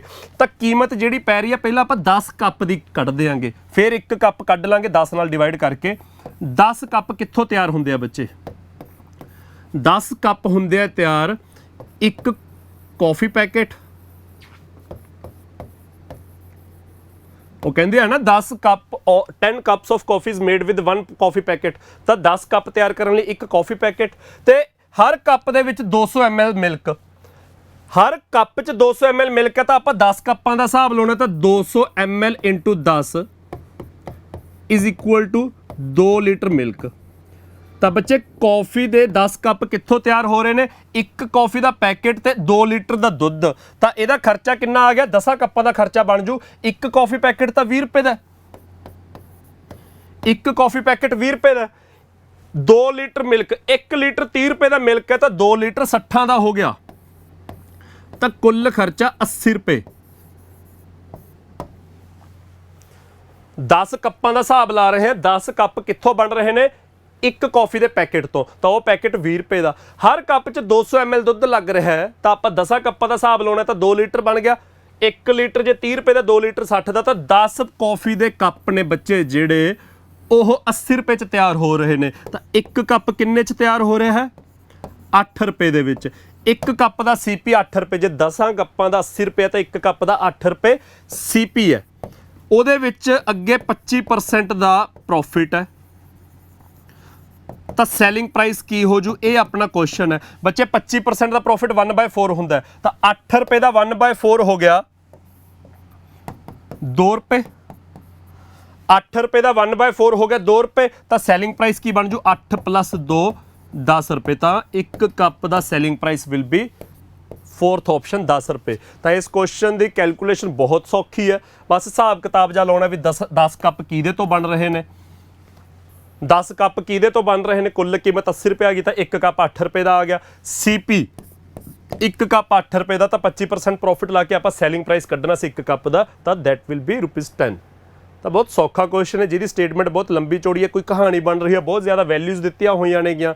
ਕੌਫੀ ਦੇ ਕੱਪ ਕਿੰਨੇ ਬਣਦੇ, ਕਿਹਦੇ ਤੋਂ ਬਣਦੇ, ਕੀ ਚੀਜ਼ ਲੱਗ ਰਹੀ ਹੈ, ਕਿੰਨਾ ਦੁੱਧ ਲੱਗ ਰਿਹਾ ਹੈ, ਉਹ ਸਾਰੀ ਕਹਾਣੀ ਦੇ ਵਿੱਚ ਫਾਈਨਲੀ ਜੋ ਪੁੱਛਿਆ ਹੋਇਆ ਬੜੇ ਆਰਾਮ ਨਾਲ ਅਸੀਂ ਅੱਧੇ ਪੌਣੇ ਮਿੰਟ ਦੇ ਵਿੱਚ ਇਸ ਕੁਐਸਚਨ ਨੂੰ ਕਰ ਪਾ ਰਹੇ ਹਾਂ।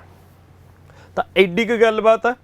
ਮੈਂ ਫਿਰ ਰਿਪੀਟ ਕਰ ਰਿਹਾ ਬੱਚੇ, ਪੰਜਾਬ ਦੇ ਜਿਹੜੇ ਵੀ ਪੇਪਰ, ਜੇ ਤੁਹਾਡੇ ਵਿੱਚੋਂ ਜਿਹੜੇ ਬੱਚੇ ਵੀਡੀਓ ਦੇਖ ਰਹੇ ਨੇ, ਜੇ ਤੁਹਾਡੇ ਵਿੱਚੋਂ ਕਿਸੇ ਵੀ ਬੱਚੇ ਨੇ ਕੋਈ ਵੀ ਪੁਰਾਣਾ ਪੇਪਰ ਦਿੱਤਾ ਹੋਇਆ, ਤੁਸੀਂ ਐਕਸਪੀਰੀਅੰਸ ਕੀਤਾ ਹੋਊਗਾ ਕਿ ਪੰਜਾਬ ਦੇ ਪਿਛਲੇ ਸਾਲਾਂ 'ਚ ਜਿਹੜੇ ਪੇਪਰ ਹੋਏ ਨੇ ਉਹਨਾਂ ਦੇ ਵਿੱਚੋਂ ਕੁਐਸਚਨਸ ਰਿਪੀਟ ਹੁੰਦੇ ਨੇ, ਡਿਟੋ ਸਟੇਟਮੈਂਟਸ ਰਿਪੀਟ ਹੁੰਦੀਆਂ ਨੇ, 4 ਦੇ 4 ਆਪਸ਼ਨ ਉਵੇਂ ਰਿਪੀਟ ਹੁੰਦੇ ਨੇ। ਜਾਂ ਜਿਹੜੇ ਬੱਚਿਆਂ ਨੇ ਹੁਣ ਪੇਪਰ ਦੇਣ ਲੱਗਣਾ ਹੈ, ਯਾਰ ਤੁਸੀਂ ਜਿਹੜਾ ਵੀ ਪਹਿਲਾ ਪੇਪਰ ਦੋਗੇ ਉਹਦੇ ਵਿੱਚ ਹੀ ਦੇਖ ਲਓਗੇ ਕਿ ਜਿੰਨੇ 20 ਸਵਾਲ ਕੁਆਂਟ ਦੇ ਆਏ ਨੇ, ਜਿੰਨੇ 15-20 ਸਵਾਲ ਰੀਜ਼ਨਿੰਗ ਦੇ ਆਏ ਨੇ, ਹੋਰ ਬਾਕੀ ਸਬਜੈਕਟਸ ਦੀ ਵੀ ਗੱਲ ਕਰ ਲੈਂਦੇ ਆ, ਸਾਰੇ ਦੇ ਸਾਰੇ ਜਿਹੜੇ ਕੁਐਸਚਨਸ ਬਣੇ ਨੇ ਸਬਜੈਕਟ ਵਾਈਜ਼, ਉਹਨਾਂ ਵਿੱਚੋਂ ਕਾਫੀ ਰਿਪੀਟ ਹੋਏ ਨੇ ਪੁਰਾਣੇ ਪੇਪਰਾਂ 'ਚੋਂ। ਤੁਸੀਂ ਆਪ ਭਾਵੇਂ ਅੱਜ ਤੱਕ ਤਜਰਬਾ ਨਾ ਲਿਆ ਹੋਵੇ, ਤੁਹਾਡੇ ਨਾਲ ਦਿਆਂ 'ਚੋਂ ਜੇ ਕਿਸੇ ਨੇ, ਕੋਈ ਵੀ ਇਹੋ ਜਿਹਾ ਵਿਦਿਆਰਥੀ ਜਿਹਨੇ ਪੰਜਾਬ ਦੇ ਪੇਪਰਾਂ 'ਚ 2-3 ਸਾਲ ਮੱਥਾ ਮਾਰਿਆ ਹੋਇਆ, ਕਾਫੀ ਪੇਪਰ ਉਹਨੇ ਅਪੀਅਰ ਕੀਤੇ ਹੋਏ ਨੇ, ਉਸ ਬੱਚੇ ਦਾ ਤਜਰਬਾ ਤੁਸੀਂ ਸੁਣ ਲਿਓ ਕਿ ਪੰਜਾਬ ਦੇ ਪੇਪਰ ਕੱਢਣੇ ਨੇ, ਪੁਰਾਣੇ ਪੇਪਰ ਕਰਨੇ ਬਹੁਤ ਜ਼ਰੂਰੀ ਹੈ। ਤਾਂ ਉਸ ਲਈ ਆਪਾਂ ਸਕਸੈਸ ਟਰੀ ਪੰਜਾਬ ਚੈਨਲ ਤੇ ਇਨੀਸ਼ੀਏਟ ਲਿਆ ਕਿ ਪੁਰਾਣੇ ਪੇਪਰ ਫ੍ਰੀ ਆਫ ਕੋਸਟ, ਸਾਰੇ ਦੇ ਸਾਰੇ ਪੁਰਾਣੇ ਪੇਪਰ ਪਲੱਸ ਉਹਨਾਂ ਦੇ ਨਾਲ ਮਿਲਦੇ ਜੁਲਦੇ ਜਿਹੜੇ ਕੁਐਸਚਨ ਨੇ, ਤਾਂ ਕੰਬੋ ਪੈਕ 2 ਤਰ੍ਹਾਂ ਦੇ ਸੈਸ਼ਨ ਇੱਕ ਸੈਸ਼ਨ 'ਚ, ਪੁਰਾਣੇ ਪੇਪਰ ਪਲੱਸ ਹੋਰ ਜਿਹੜੇ ਮੋਸਟ ਐਕਸਪੈਕਟਡ ਸਿਮਿਲਰ ਕੁਐਸਚਨਸ ਨੇ, ਉਹ ਸਾਰੇ ਦੇ ਸਾਰੇ ਇਹਦੇ ਵਿੱਚ ਕਰ ਰਹੇ ਹਾਂ। ਰੀਜ਼ਨਿੰਗ ਦੀ ਕਲਾਸ ਲੱਗੂ, ਕੁਆਂਟਸ ਦੀ ਕਲਾਸ ਲੱਗੂ, ਫਿਰ ਅੱਗੇ ਜਾ ਕੇ ਆਪਾਂ ਅਗਲੇ ਜਿਹੜੇ ਸਬਜੈਕਟਸ ਨੇ ਉਹ ਚੱਕਦੇ ਜਾਵਾਂਗੇ। ਅਗਲੇ ਕੁਐਸਚਨ ਤੇ ਆ ਜਾਓ ਬੱਚੇ। ਕੁਐਸਚਨ ਹੈ, a merchant mark the price of his goods 20% more than the cost price. Examiner ਕਹਿੰਦਾ ਇੱਕ ਦੁਕਾਨਦਾਰ ਆ, ਉਹਨੇ ਆਪਣੇ ਸਮਾਨ ਦੀ ਜਿਹੜੀ ਕੀਮਤ ਆ ਉਹ ਕੀ ਮਾਰਕ ਕੀਤੀ, CP ਨਾਲੋਂ 20% ਜ਼ਿਆਦਾ ਮਾਰਕ ਕਰ ਲਈ। ਮਤਲਬ ਜੋ ਵੀ ਕਾਸਟ ਉਹਨੂੰ ਪਈ, ਜਿੰਨੀ ਵੀ ਕੀਮਤ ਉਹਨੂੰ ਪਈ ਹੋਣੀ ਆ ਸਮਾਨ ਦੀ, ਉਹਨੇ ਜਿਹੜਾ ਠੱਪਾ ਲਾਉਣਾ ਸੀ, MRP ਲਿਖਣਾ ਸੀਗਾ, ਉਹ 20% ਹਾਈ ਮਾਰਕ ਕਰਤਾ, ਤੇ ਗਾਹਾਂ ਜਾ ਕੇ ਉਹਨੇ 15% ਦਾ ਡਿਸਕਾਊਂਟ ਦੇਤਾ ਵੀ ਅੱਛਾ ਤੂੰ ਜਾਣ ਪਛਾਣ ਵਾਲਾ, ਚੱਕ 15% ਦਾ ਡਿਸਕਾਊਂਟ। ਤਾਂ ਇਸ ਤੋਂ ਬਾਅਦ ਉਹ ਕਹਿੰਦੇ ਉਹਦਾ ਓਵਰਆਲ ਪ੍ਰੋਫਿਟ ਦੱਸੋ ਕਿੰਨਾ ਹੋਇਆ। ਤਾਂ ਬੱਚੇ ਆਹ ਮੰਨ ਲਓ ਕੀਮਤ ਹੈ ਜਿਹਨੂੰ ਆਪਾਂ CP ਕਹਿ ਦਿੰਦੇ ਆ। ਆਪਾਂ ਜਿਹੜਾ ਪ੍ਰੋਫਿਟ ਪਰਸੈਂਟ ਕੈਲਕੂਲੇਟ ਕਰਨਾ ਉਹ CP ਤੋਂ ਕੈਲਕੂਲੇਟ ਕਰਨਾ ਨਾ, ਤਾਂ CP ਕੀਮਤ ਉਹਨੂੰ ਪਈ, ਉਸ ਤੋਂ ਬਾਅਦ ਉਹਨੇ ਸਭ ਤੋਂ ਪਹਿਲਾਂ ਕੀ ਕੀਤਾ, ਪ੍ਰਾਈਸ 20% ਚੱਕਤਾ ਉੱਪਰ ਨੂੰ। ਪ੍ਰਾਈਸ 20% ਚੱਕਤਾ ਨਾ, 20% ਜ਼ਿਆਦਾ ਮਾਰਕ ਕਰ ਦੇਣਾ ਮਤਲਬ ਪ੍ਰਾਈਸ ਚੱਕਤਾ। ਫਿਰ ਅੱਗੇ ਜਾ ਕੇ ਉਹਨੇ 15% ਦਾ ਡਿਸਕਾਊਂਟ ਵੀ ਦੇਤਾ। ਡਿਸਕਾਊਂਟ ਦੇਣ ਦਾ ਮਤਲਬ ਕੀਮਤ ਥੱਲੇ ਸੁੱਟਤੀ। ਮਾਰਕਡ ਪ੍ਰਾਈਸ ਹਮੇਸ਼ਾ ਹਾਈ ਸੈੱਟ ਕੀਤਾ ਜਾਂਦਾ ਤਾਂ ਕੀਮਤ ਚੱਕੀ ਜਾਂਦੀ ਹੈ, ਡਿਸਕਾਊਂਟ ਹਮੇਸ਼ਾ ਪੈਸੇ ਨੂੰ ਘਟਾਉਂਦਾ ਤਾਂ ਕੀਮਤ ਡਿੱਗ ਜਾਂਦੀ ਹੈ। ਇਸੇ ਕਰਕੇ ਇੱਥੇ ਐਰੋ ਉੱਪਰ ਹੈ, ਉੱਥੇ ਐਰੋ ਥੱਲੇ ਹੈ। ਇਹ 20% ਇਨਕਰੀਜ਼ ਹੈ, ਉਹ 15% ਡਿਕਰੀਜ਼ ਹੈ। ਆਪਾਂ ਫਾਈਂਡ ਕਰਨਾ ਹੈ ਕਿ ਇਹਨਾਂ ਦੋਨਾਂ ਦਾ ਓਵਰਆਲ ਕੀ ਬਣ ਗਿਆ, ਆਹ ਫਾਈਂਡ ਕਰਨਾ ਹੈ। ਤਾਂ ਇਹਨੂੰ ਫਾਈਂਡ ਕਰਨ ਦੇ ਬੱਚੇ 150 ਤਰੀਕੇ ਨੇ। ਇੱਥੇ ਤਾਂ ਆਸਾਨ ਵੈਲਿਊਜ਼ ਨੇ, 20% ਤੇ 15%। ਕੁਝ ਬੱਚਿਆਂ ਦੇ ਦਿਮਾਗ 'ਚ ਸਕਸੈਸਿਵ ਇਨਕਰੀਜ਼ ਆ ਗਿਆ ਹੋਊਗਾ। ਮੈਂ ਕਹਿੰਦਾ ਸੌਖੀਆਂ ਵੈਲਿਊਜ਼ ਨਾ ਵੀ ਹੁੰਦੀਆਂ। ਇੱਥੇ 16.2/3% ਹੁੰਦਾ, ਇੱਥੇ 12.5% ਹੁੰਦਾ। 20 ਤੇ 15 ਤਾਂ ਰਾਊਂਡ ਆਫ ਵੈਲਿਊਜ਼ ਨੇ, ਤਾਂ ਤੁਸੀਂ ਸਕਸੈਸਿਵ ਇਨਕਰੀਜ਼ ਲਾ ਸਕਦੇ ਹੋਗੇ। ਕੁਝ ਬੱਚਿਆਂ ਦੇ ਦਿਮਾਗ 'ਚ ਆ ਵੀ ਗਿਆ ਹੋਊਗਾ, ਕੁਝ ਬੱਚਿਆਂ ਨੇ ਪੜ੍ਹਿਆ ਹੀ ਇਕੱਲਾ ਸਕਸੈਸਿਵ ਇਨਕਰੀਜ਼ ਹੋਣਾ ਵੀ, ਇਹ ਤਾਂ ਸਕਸੈਸਿਵ ਨਾਲ ਹੀ ਹੁੰਦਾ। ਮੈਂ ਕਿਹਾ ਯਾਰ ਸਕਸੈਸਿਵ ਤਾਂ 20 ਤੇ 15 ਨਾਲ ਤਾਂ ਨਿਕਲ ਜੂਗਾ, 16.2/3% 12.5% ਤਾਂ ਨਾਲ ਤਾਂ ਨਹੀਂ ਨਿਕਲਦਾ। ਜਾਂ 2 ਤੋਂ ਜ਼ਿਆਦਾ 3 ਵੈਲਿਊਜ਼ ਹੋਣ, ਉੱਥੇ ਸਕਸੈਸਿਵ ਦੇ ਵਿੱਚ ਫਿਰ ਲੈਂਥੀ ਹੋ ਜਾਂਦਾ। ਸੋ ਸਭ ਤੋਂ ਸੌਖਾ ਇਲਾਜ ਕੀ ਹੈ, ਪਹਿਲਾਂ ਕੀਮਤ ਚੱਕੀ ਗਈ ਤਾਂ 20% ਦੀ ਫਰੈਕਸ਼ਨ ਹੁੰਦੀ ਹੈ ਬੱਚੇ 1/5, ਤਾਂ ਕੀਮਤ 1/5 ਚੱਕੀ ਗਈ ਮਤਲਬ 6/5 ਹੋ ਗਈ। ਫਿਰ 15% ਦਾ ਡਿਸਕਾਊਂਟ ਦੇ ਤਾਂ 15% ਹੁੰਦਾ 3/20, 3/20 ਦਾ ਡਿਸਕਾਊਂਟ ਦੇਤਾ ਮਤਲਬ 20 ਦੇ ਵਿੱਚੋਂ 3 ਡਿਸਕਾਊਂਟ ਦੇਤਾ ਤਾਂ ਕੀਮਤ ਰਹੇਗੀ 17/20। ਤਾਂ ਓਵਰਆਲ ਪਹਿਲਾਂ ਪੈਸਾ 6/5 ਹੋ ਗਿਆ, ਫਿਰ 17/20 ਰਹਿ ਗਿਆ, ਤਾਂ ਓਵਰਆਲ ਹੋ ਗਿਆ 102/100। 102/100 ਦਾ ਮਤਲਬ CP 100 ਤੋਂ 102 ਹੋ ਗਿਆ, ਤਾਂ ਕਿੰਨਾ ਜ਼ਿਆਦਾ, 2 ਰੁਪਏ ਜ਼ਿਆਦਾ। ਕਿਉਂਕਿ ਉਹ 100 ਰੁਪਏ ਦੇ ਉੱਤੋਂ ਹੈ ਤਾਂ ਪਰਸੈਂਟੇਜ ਕੱਢਣ ਲਈ ਆਪਾਂ CP 100 ਬਣਾਉਣਾ ਜੋ ਕਿ ਆਲਰੇਡੀ 100 ਹੈ। ਤਾਂ ਇਸ ਕੁਐਸਚਨ ਦਾ ਆਨਸਰ ਆ ਜਾਊਗਾ ਬੱਚੇ 2% ਪ੍ਰੋਫਿਟ। ਤਾਂ ਇਸ ਕੁਐਸਚਨ ਦਾ ਆਨਸਰ ਆ ਗਿਆ ਤੁਹਾਡਾ 2% ਪ੍ਰੋਫਿਟ। ਹੁਣ ਮੈਂ ਇੱਥੇ ਆਹ ਕੁਐਸਚਨ ਸੋਲਵ ਕਰਵਾਉਣ ਤੋਂ ਬਾਅਦ 2-3 ਗੱਲਾਂ ਬੋਲੂੰਗਾ ਕਿ ਇਸ ਤਰੀਕੇ ਨਾਲ ਜਿਹੜੇ ਬੱਚਿਆਂ ਨੇ ਨਹੀਂ ਕੀਤਾ ਉਹਨਾਂ ਦੇ ਦਿਮਾਗ 'ਚ ਕੀ ਆਇਆ ਹੋਣਾ, ਉਹਨਾਂ ਨੇ ਕਿਵੇਂ ਕੀਤਾ ਹੋਣਾ। ਇੱਕ ਤਾਂ ਮੈਂ ਦੱਸਦਾ ਕਿ ਕੁਝ ਬੱਚਿਆਂ ਨੇ ਸਕਸੈਸਿਵ ਇਨਕਰੀਜ਼ ਨਾਲ ਕੀਤਾ ਹੋਣਾ। ਤਾਂ ਸਕਸੈਸਿਵ ਇਨਕਰੀਜ਼ ਨਾਲ ਬੱਚੇ ਬਿਲਕੁਲ ਗਲਤ ਨਹੀਂ ਹੈਗਾ, ਬਿਲਕੁਲ ਸਹੀ ਆ। ਉਹਦੀ ਲਿਮਿਟੇਸ਼ਨ ਇਹ ਹੈ ਕਿ ਯਾਰ ਜੇ ਇੱਥੇ 20% ਦੀ ਥਾਂ ਤੇ 16.2/3% ਹੁੰਦਾ, 15% ਦੀ ਥਾਂ ਤੇ 12.5% ਹੁੰਦਾ, ਫਿਰ ਸਕਸੈਸਿਵ ਇਨਕਰੀਜ਼ ਦੇ ਵਿੱਚ ਤੁਹਾਡਾ ਧੂਆਂ ਨਿਕਲਣਾ ਹੀ ਨਿਕਲਣਾ ਹੈ। ਤਾਂ ਸਕਸੈਸਿਵ ਉੱਥੇ ਜਾ ਕੇ ਫੇਲ ਹੋ ਜਾਂਦਾ ਹੈ, ਮਤਲਬ ਜਲੂਸ ਨਿਕਲ ਜੂ ਤੁਹਾਡਾ, ਕੁਐਸਚਨ ਮਗਰੋਂ ਨਿਕਲੂਗਾ, ਇੰਨਾ ਜ਼ਿਆਦਾ ਟਾਈਮ ਵੇਸਟ ਹੋ ਜਾਊਗਾ। ਦੂਜੀ ਚੀਜ਼ ਸਕਸੈਸਿਵ ਦੇ ਵਿੱਚ ਹੋਰ ਕੀ ਹੋ ਜਾਂਦਾ ਹੈਗਾ, ਕਿਉਂਕਿ ਇੱਥੇ ਤਾਂ ਦੋ ਵੈਲਿਊਜ਼ ਨੇ ਨਾ, 20% ਇਨਕਰੀਜ਼ ਹੈ, 15% ਡਿਕਰੀਜ਼ ਹੈ, ਓਵਰਆਲ ਕੱਢ ਲਿਆ ਆਪਾਂ। ਦੋ ਵੈਲਿਊਜ਼ ਦੇ ਵਿੱਚ ਤਾਂ ਸਕਸੈਸਿਵ ਲੱਗ ਜੂਗਾ, ਜੇ ਤਿੰਨ ਵੈਲਿਊਜ਼ ਹੁੰਦੀਆਂ ਫੇਰ ਔਖਾ ਹੋ ਜਾਂਦਾ ਤੁਹਾਨੂੰ। ਸਕਸੈਸਿਵ ਇਨਕਰੀਜ਼ ਦੇ ਵਿੱਚ ਤਿੰਨ ਵੈਲਿਊਜ਼ ਦਾ ਓਵਰਆਲ ਕੱਢਣਾ ਲੈਂਥੀ ਹੋ ਜਾਂਦਾ, ਕਿਉਂਕਿ ਆਪਾਂ ਦੋ ਦਾ ਹੀ ਨਿਚੋੜ ਕੱਢ ਸਕਦੇ ਹਾਂ। ਉਹਦਾ ਨਿਚੋੜ ਕੱਢ ਕੇ ਉਹਨੂੰ ਤੀਜੇ ਦੇ ਨਾਲ ਲਾ ਕੇ ਫਿਰ ਉਹਨਾਂ ਦਾ ਨਿਚੋੜ ਕੱਢਣਾ ਸੀ, ਡਬਲ ਕੈਲਕੂਲੇਸ਼ਨ ਹੁੰਦੀ, ਉੱਥੇ ਵੀ ਟਾਈਮ ਵੇਸਟ ਹੁੰਦਾ। ਸੋ ਇਸ ਕਰਕੇ ਸਕਸੈਸਿਵ ਆਪਾਂ ਅਵੋਇਡ ਕਰਦੇ ਹਾਂ। ਤਾਂ ਹੀ ਆਪਾਂ ਫਰੈਕਸ਼ਨਸ ਦੇ ਨਾਲ ਕਰਦੇ ਹਾਂ ਕਿ 20% ਇਨਕਰੀਜ਼ ਦੀ ਫਰੈਕਸ਼ਨ ਬਣ ਗਈ 6/5, 15% ਡਿਕਰੀਜ਼ ਦੀ ਫਰੈਕਸ਼ਨ ਬਣ ਗਈ 17/20। ਓਵਰਆਲ ਸਿੱਧਾ ਮਲਟੀਪਲਾਈ ਕਰ ਦਿਓ ਫਰੈਕਸ਼ਨਸ ਨੂੰ ਜਦੋਂ ਤੁਸੀਂ ਮਲਟੀਪਲਾਈ ਕੀਤਾ ਤਾਂ ਥੱਲੇ ਇਨੀਸ਼ੀਅਲ ਵੈਲਿਊ ਆ ਗਈ, ਕਿਉਂਕਿ ਇੱਥੇ ਇਨੀਸ਼ੀਅਲ ਵੈਲਿਊ CP ਹੁੰਦਾ ਤਾਂ ਆਪਾਂ ਸਿੱਧਾ CP ਲਿਖ ਲਿਆ, ਤੇ ਉੱਪਰ ਫਾਈਨਲ ਵੈਲਿਊ ਆ ਗਈ।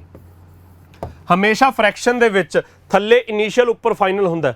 5 ਤੋਂ 6, 20 ਤੋਂ 17, ਤਾਂ ਓਵਰਆਲ 100 ਤੋਂ 102 ਰਹਿ ਗਿਆ।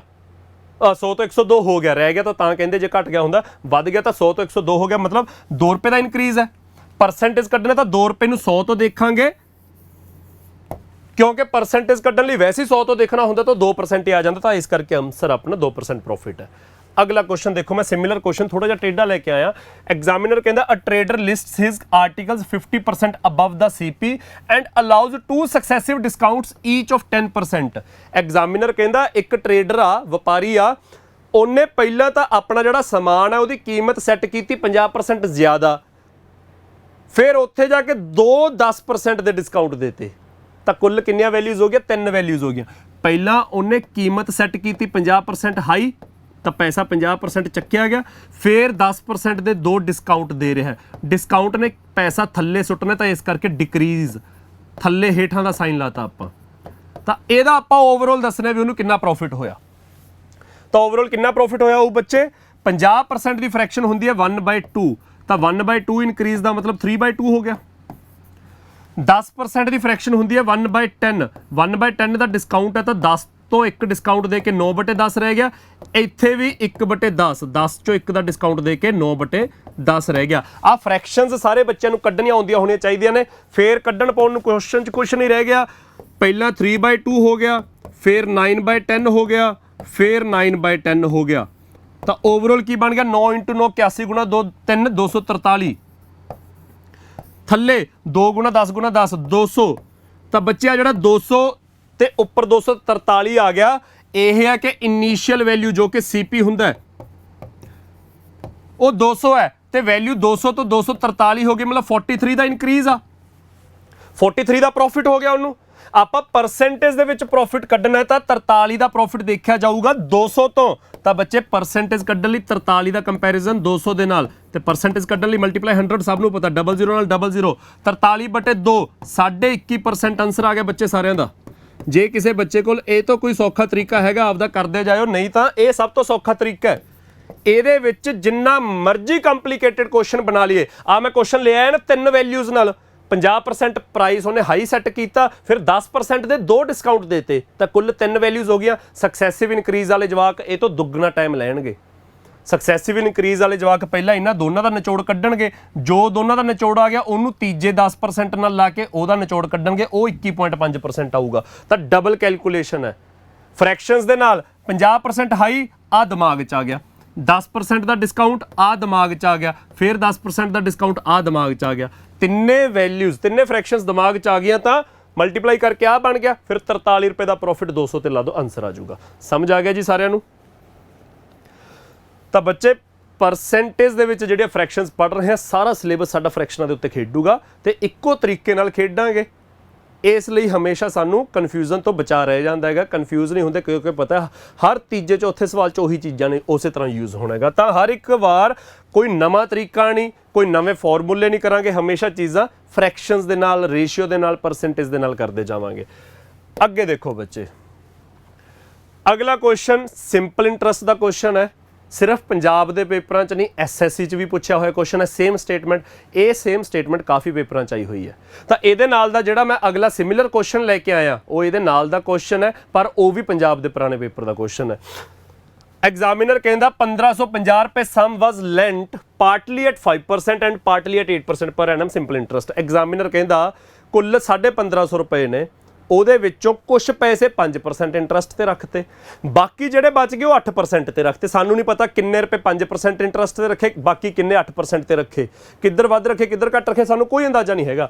ਐਗਜ਼ਾਮੀਨਰ ਕਹਿੰਦਾ 1 ਸਾਲ ਬਾਅਦ ਕੀ ਹੋਇਆ, ਸੌਰੀ 1 ਸਾਲ ਨਹੀਂ 4 ਸਾਲ ਦੀ ਗੱਲ ਹੋ ਰਹੀ ਹੈ। The total interest received after 4 years was 400। Examiner ਕਹਿੰਦਾ ਕੁੱਲ 1550 ਰੁਪਏ ਸੀ, ਜਿਹਦੇ ਵਿੱਚੋਂ ਕੁਝ ਪੈਸੇ ਇੱਧਰ 5% ਤੇ ਰੱਖਤੇ, ਬਾਕੀ ਪੈਸੇ ਸਾਰੇ ਇੱਧਰ 8% ਤੇ ਰੱਖਤੇ। ਦੋਨੇ ਪਾਸੋਂ ਇੰਟਰਸਟ ਆਉਣ ਲੱਗ ਗਿਆ, ਇਧਰੋਂ 5% ਦੇ ਹਿਸਾਬ ਨਾਲ, ਇਧਰ ਜਿੰਨਾ ਪੈਸਾ ਤਰਿਆ ਉਧਰੋਂ 8% ਦੇ ਹਿਸਾਬ ਨਾਲ। ਤਾਂ 4 ਸਾਲਾਂ ਦਾ ਕੁਛ ਇਧਰੋਂ ਇੰਟਰਸਟ ਆਇਆ, ਕੁਛ ਉਧਰੋਂ ਇੰਟਰਸਟ ਆਇਆ, ਉਹ ਕੁੱਲ 400 ਰੁਪਏ ਇੰਟਰਸਟ ਆਇਆ। ਸਾਨੂੰ ਨਹੀਂ ਪਤਾ ਇਧਰੋਂ ਕਿੰਨਾ ਉਧਰੋਂ ਕਿੰਨਾ, ਕੁੱਲ 400 ਰੁਪਏ ਇੰਟਰਸਟ ਆਇਆ। ਤਾਂ ਐਗਜ਼ਾਮੀਨਰ ਕਹਿੰਦਾ ਤਾਂ ਰੇਸ਼ੀਓ ਫਾਈਂਡ ਕਰੋ of the money lent at 5% to that lent at 8%। ਤਾਂ ਐਗਜ਼ਾਮੀਨਰ ਕਹਿੰਦਾ ਜਿਹੜਾ ਪੈਸਾ ਤੁਸੀਂ 5% ਇੰਟਰਸਟ ਤੇ ਰੱਖਿਆ ਸੀ ਤੇ ਜਿਹੜਾ ਪੈਸਾ ਤੁਸੀਂ 8% ਇੰਟਰਸਟ ਤੇ ਰੱਖਿਆ ਸੀ ਉਹਦੀ ਰੇਸ਼ੀਓ ਫਾਈਂਡ ਕਰੋ। ਐਗਜ਼ਾਮੀਨਰ ਇਸ ਕੁਐਸਚਨ ਦੇ ਵਿੱਚ ਬਹੁਤ ਇੰਟਰਸਟਿੰਗ ਚੀਜ਼ ਪੁੱਛ ਰਿਹਾ ਹੈ। ਐਗਜ਼ਾਮੀਨਰ ਇਹ ਨਹੀਂ ਪੁੱਛ ਰਿਹਾ ਵੀ 5% ਤੇ ਕਿੰਨੇ ਰੁਪਏ ਰੱਖੇ, ਨਾ ਹੀ ਇਹ ਪੁੱਛ ਰਿਹਾ ਵੀ 8% ਤੇ ਕਿੰਨੇ ਰੁਪਏ ਰੱਖੇ, ਪੈਸੇ ਨਹੀਂ ਪੁੱਛ ਰਿਹਾ। ਐਗਜ਼ਾਮੀਨਰ ਕਹਿੰਦਾ ਜਿੰਨੇ ਵੀ 5% ਤੇ ਰੱਖੇ, ਜਿੰਨੇ ਵੀ 8% ਤੇ ਰੱਖੇ, ਉਹਦੀ ਰੇਸ਼ੀਓ ਫਾਈਂਡ ਕਰੋ। ਤਾਂ ਬੱਚੇ ਤੁਹਾਨੂੰ ਇਹ ਤਾਂ ਪਤਾ ਵੀ ਰੇਸ਼ੀਓ ਦੇ ਵਿੱਚ ਸਾਡੇ ਚਲੋ 4 ਆਪਸ਼ਨ ਹੈਗੇ ਨੇ, ਇੱਧਰ ਜਿੰਨਾ ਵੀ ਪੈਸਾ ਰੱਖਿਆ ਤੇ ਇੱਧਰ ਜਿੰਨਾ ਵੀ ਪੈਸਾ ਰੱਖਿਆ, ਇਹਨਾਂ ਦੋਨਾਂ ਨੂੰ ਜੋੜ ਕੇ 3150 ਆਊਗਾ। ਇਹਨਾਂ ਦੋਨਾਂ ਨੂੰ ਜੋੜ 1550, ਮੈਂ ਗਲਤੀ ਨਾਲ 3150 ਕਹਿ ਗਿਆ, ਇਹਨਾਂ ਦੋਨਾਂ ਨੂੰ ਜੋੜ ਕੇ 1550 ਆਊਗਾ। ਹੁਣ ਰੇਸ਼ੀਓ ਐ ਤਾਂ ਹੈ ਨਹੀਂ ਵੀ 1550 ਹੀ ਬਣ ਜੂ ਰੇਸ਼ੀਓ ਦਾ ਟੋਟਲ। ਰੇਸ਼ੀਓ ਕੱਢਣ ਵੇਲੇ ਆਪਣਾ ਕੀ ਚੱਲਦਾ ਹੁੰਦਾ ਕਿ ਜੋ ਦੋਨੇ ਪਾਸੇ ਕਾਮਨ ਹੋਊਗਾ ਕੱਟਿਆ ਜਾਊਗਾ। ਰੇਸ਼ੀਓ ਕੱਢਣ ਵੇਲੇ ਇਹੀ ਚੱਲਦਾ ਨਾ ਕਿ ਜੋ ਦੋਨੇ ਪਾਸੇ ਕਾਮਨ ਹੋਣਾ ਹੈ, ਜੇ ਇੱਧਰ ਵੀ ਪਿੱਛੇ 0 ਲੱਗੀ ਹੈ ਇੱਧਰ ਵੀ ਪਿੱਛੇ 0 ਲੱਗੀ ਹੈ, ਉਹ ਕੱਟੀ ਜਾਣੀ ਆ।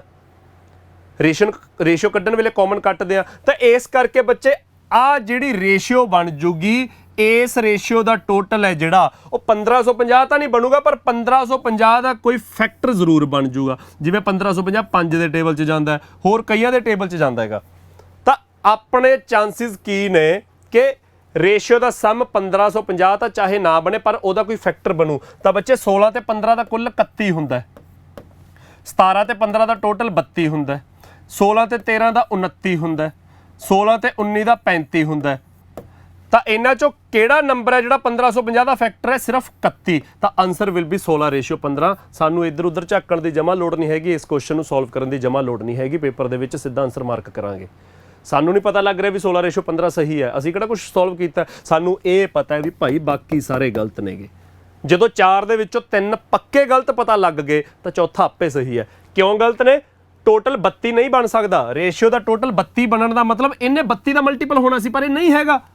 ਰੇਸ਼ੀਓ ਦਾ ਟੋਟਲ 29 ਬਣਨ ਦਾ ਮਤਲਬ ਇਹ 29 ਦਾ ਮਲਟੀਪਲ ਹੁੰਦਾ, ਉਹ ਨਹੀਂ ਹੈਗਾ, ਉਹ 31 ਦਾ ਮਲਟੀਪਲ ਆ। ਤਾਂ ਕਨਫਰਮ ਹੋ ਰਿਹਾ ਵੀ ਆਨਸਰ 16:15 ਆਊਗਾ। ਸੋ ਇਹੋ ਜਿਹੇ ਸਵਾਲਾਂ ਦੇ ਵਿੱਚ ਪੇਪਰ ਦੇ ਵਿੱਚ 150 ਤਰ੍ਹਾਂ ਦੇ ਜੁਗਾੜ ਚੱਲਦੇ ਹੁੰਦੇ ਨੇਗੇ। ਆਹ ਇੱਕ ਜੁਗਾੜ ਜਿਹਾ ਲਾ ਕੇ ਆਪਾਂ ਆਨਸਰ ਮਾਰਕ ਕੀਤਾ ਤੇ 3 ਤੋਂ 5 ਸਕਿੰਟ ਲੱਗਣਗੇ ਜੇ ਦਿਮਾਗ ਉਵੇਂ ਚੱਲਦਾ ਹੈਗਾ। ਕੱਢਣ ਬਹਿ ਗਏ ਅੱਧਾ ਪੌਣਾ ਮਿੰਟ 1 ਮਿੰਟ ਕਿਤੇ ਨਹੀਂ ਗਿਆ। ਕੱਢਣ ਵੇਲੇ ਕਿਉਂਕਿ ਆਪਾਂ ਰੇਸ਼ੀਓ ਫਾਈਂਡ ਕਰਨੀ ਹੈ ਤਾਂ ਕੁਝ ਬੱਚਿਆਂ ਦੇ ਦਿਮਾਗ 'ਚ ਆਇਆ ਹੋਊਗਾ ਸਰ ਆਪਾਂ ਮਿਕਸਚਰ ਐਲੀਗੇਸ਼ਨ 'ਚ ਐਲੀਗੇਸ਼ਨ ਪੜ੍ਹੀ ਹੈ, ਐਲੀਗੇਸ਼ਨ ਨਾਲ ਰੇਸ਼ੀਓ ਫਾਈਂਡ ਕਰ ਸਕਦੇ ਹਾਂ।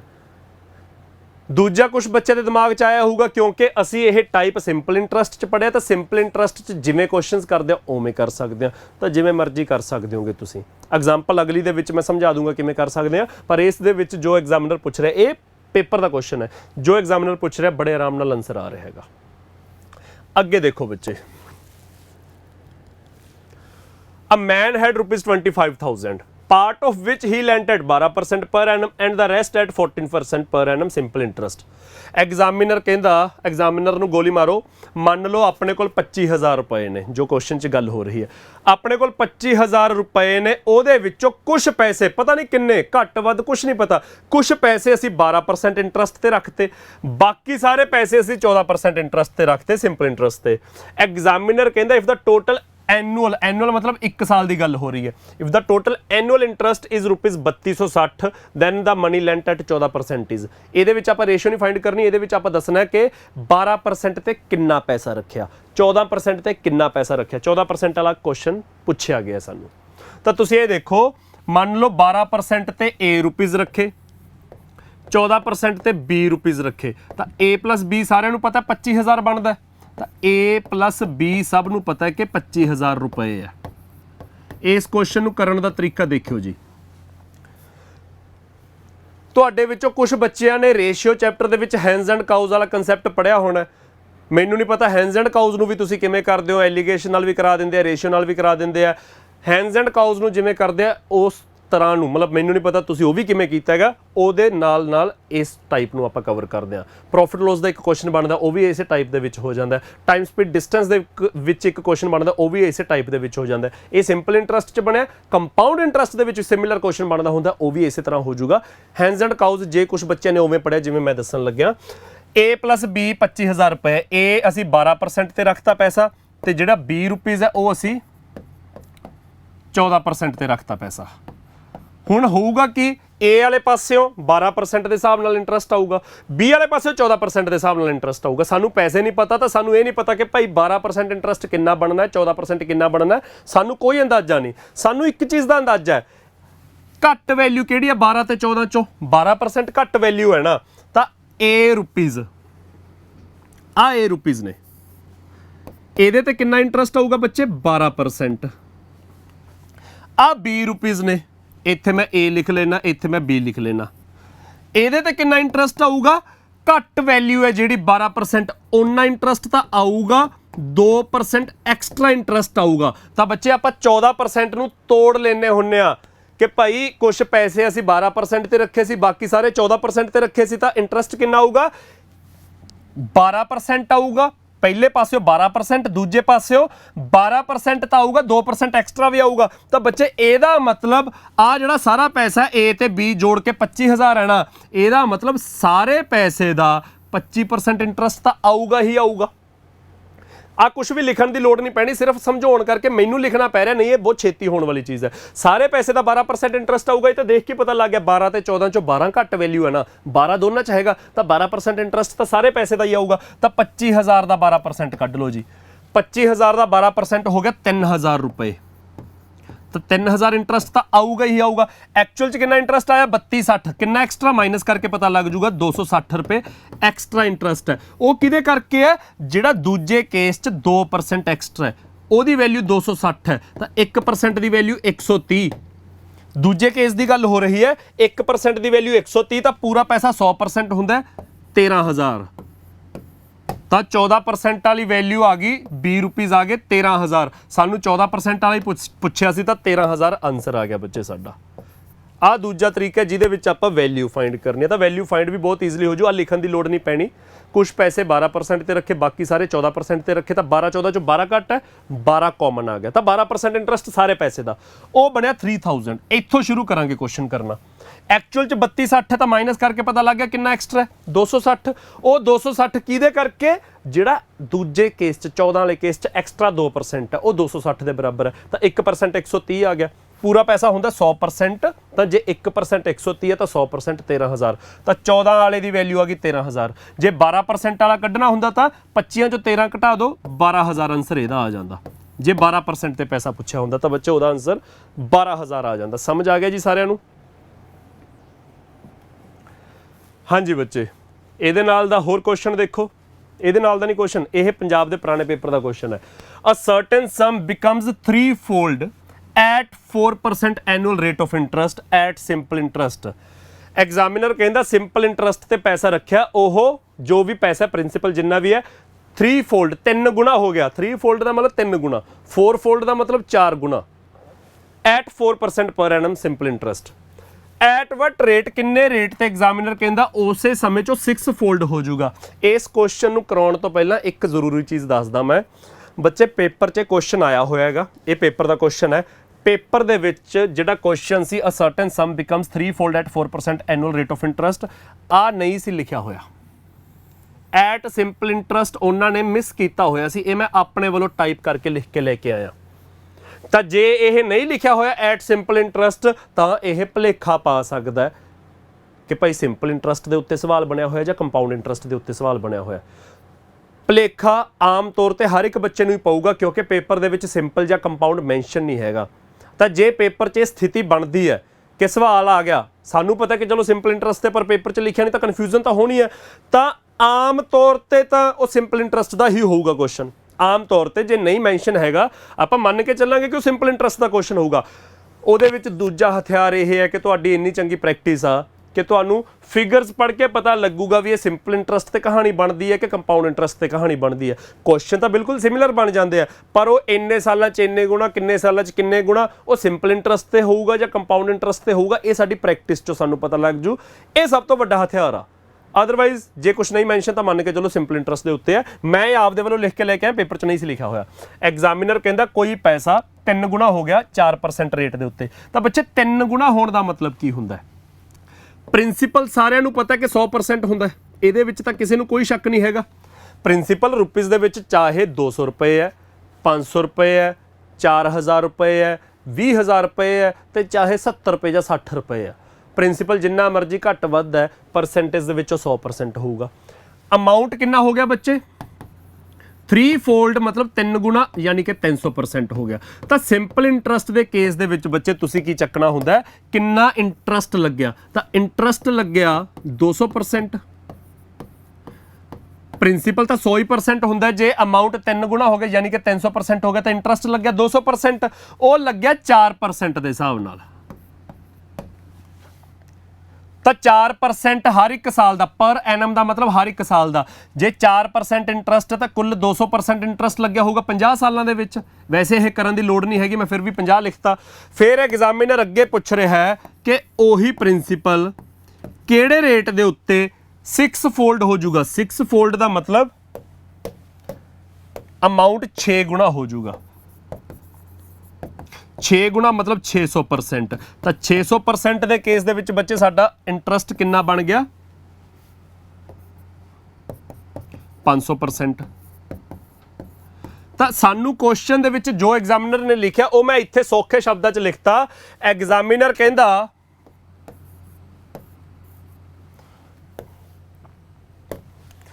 ਕੋਈ ਪੈਸਾ 3 ਗੁਣਾ ਹੋ ਗਿਆ 4% ਇੰਟਰਸਟ ਤੇ, ਉਹੀ ਪੈਸਾ ਕਿੰਨੇ ਇੰਟਰਸਟ ਤੇ 600% ਹੋ ਜਾਊਗਾ। 6 ਗੁਣਾ ਵਾਲਾ 600% ਹੋ ਜੂ। ਤਾਂ ਬੱਚੇ 4% ਦੇ ਉੱਤੇ ਉਹ 200 ਹੋ ਗਿਆ, ਤਾਂ ਕਿੰਨੇ ਪਰਸੈਂਟ ਦੇ ਉੱਤੇ ਉਹ 500 ਹੋ ਜਾਊਗਾ। ਇਹ ਕੁਐਸਚਨ ਹੈ ਆਪਣਾ। ਤਾਂ ਸਾਲ ਕਿੰਨੇ ਨੇ? 200/4 50 ਸਾਲ। ਤਾਂ 50 ਹੀ ਸਾਲ ਇੱਥੇ ਹੋਣਗੇ, ਤਾਂ 50 ਸਾਲਾਂ 'ਚ 500% ਇੰਟਰਸਟ ਹੈ, ਮਤਲਬ 500/50 10% ਪਰ ਐਨਮ ਇੰਟਰਸਟ ਆ ਜਾਊਗਾ। ਤਾਂ ਇੱਕ ਤਰੀਕਾ ਤਾਂ ਇਹ ਹੈਗਾ ਕਿ ਤੁਹਾਡਾ ਇੰਟਰਸਟ ਆ ਜਾਊਗਾ 10% ਪਰ ਐਨਮ। ਕਿਵੇਂ ਆਇਆ ਇਹ? ਸਾਲ ਕੱਢੇ ਆਪਾਂ, ਜਿਹੜਾ ਮੈਂ 200/4 ਕੀਤਾ ਸੀ। 4% ਤਾਂ ਬੱਚੇ ਪਰ ਐਨਮ ਹੈ, ਤਾਂ 4% ਦੇ ਉੱਤੇ ਜੇ 200 ਇੰਟਰਸਟ ਹੋ ਗਿਆ ਤਾਂ ਟਾਈਮ ਕਿੰਨਾ ਬਣ ਗਿਆ? 200/4 50 ਸਾਲ। ਤਾਂ 50 ਹੀ ਸਾਲ ਇਹ 'ਚ ਉਹ ਪੁੱਛ ਰਿਹਾ ਹੈਗਾ ਵੀ ਕਿੰਨੇ ਸਾਲਾਂ, ਕਿੰਨੇ ਇੰਟਰਸਟ ਦੇ ਉੱਤੇ 6 ਫੋਲਡ ਹੋ ਜਾਊਗਾ, ਟਾਈਮ ਉਹਨਾਂ ਹੀ ਹੈ। ਤਾਂ 50 ਹੀ ਸਾਲ ਇੱਥੇ ਨੇ, ਤਾਂ 50 ਸਾਲਾਂ 'ਚ 500% ਇੰਟਰਸਟ ਹੈ, ਤਾਂ 500/50 ਸਾਲਾਂ ਦੇ ਵਿੱਚ ਲਾਉਣਾ ਹੈ, ਤਾਂ 10% ਪਰ ਐਨਮ ਆਨਸਰ ਆ ਜਾਊਗਾ ਸਾਡਾ। ਤਾਂ answer will be first option 10% ਪਰ ਐਨਮ। ਤਾਂ ਇਸ ਕੁਐਸਚਨ ਦਾ ਆਨਸਰ ਹੈ 10% ਪਰ ਐਨਮ। ਸਮਝ ਆ ਗਿਆ ਜੀ ਸਾਰਿਆਂ ਨੂੰ?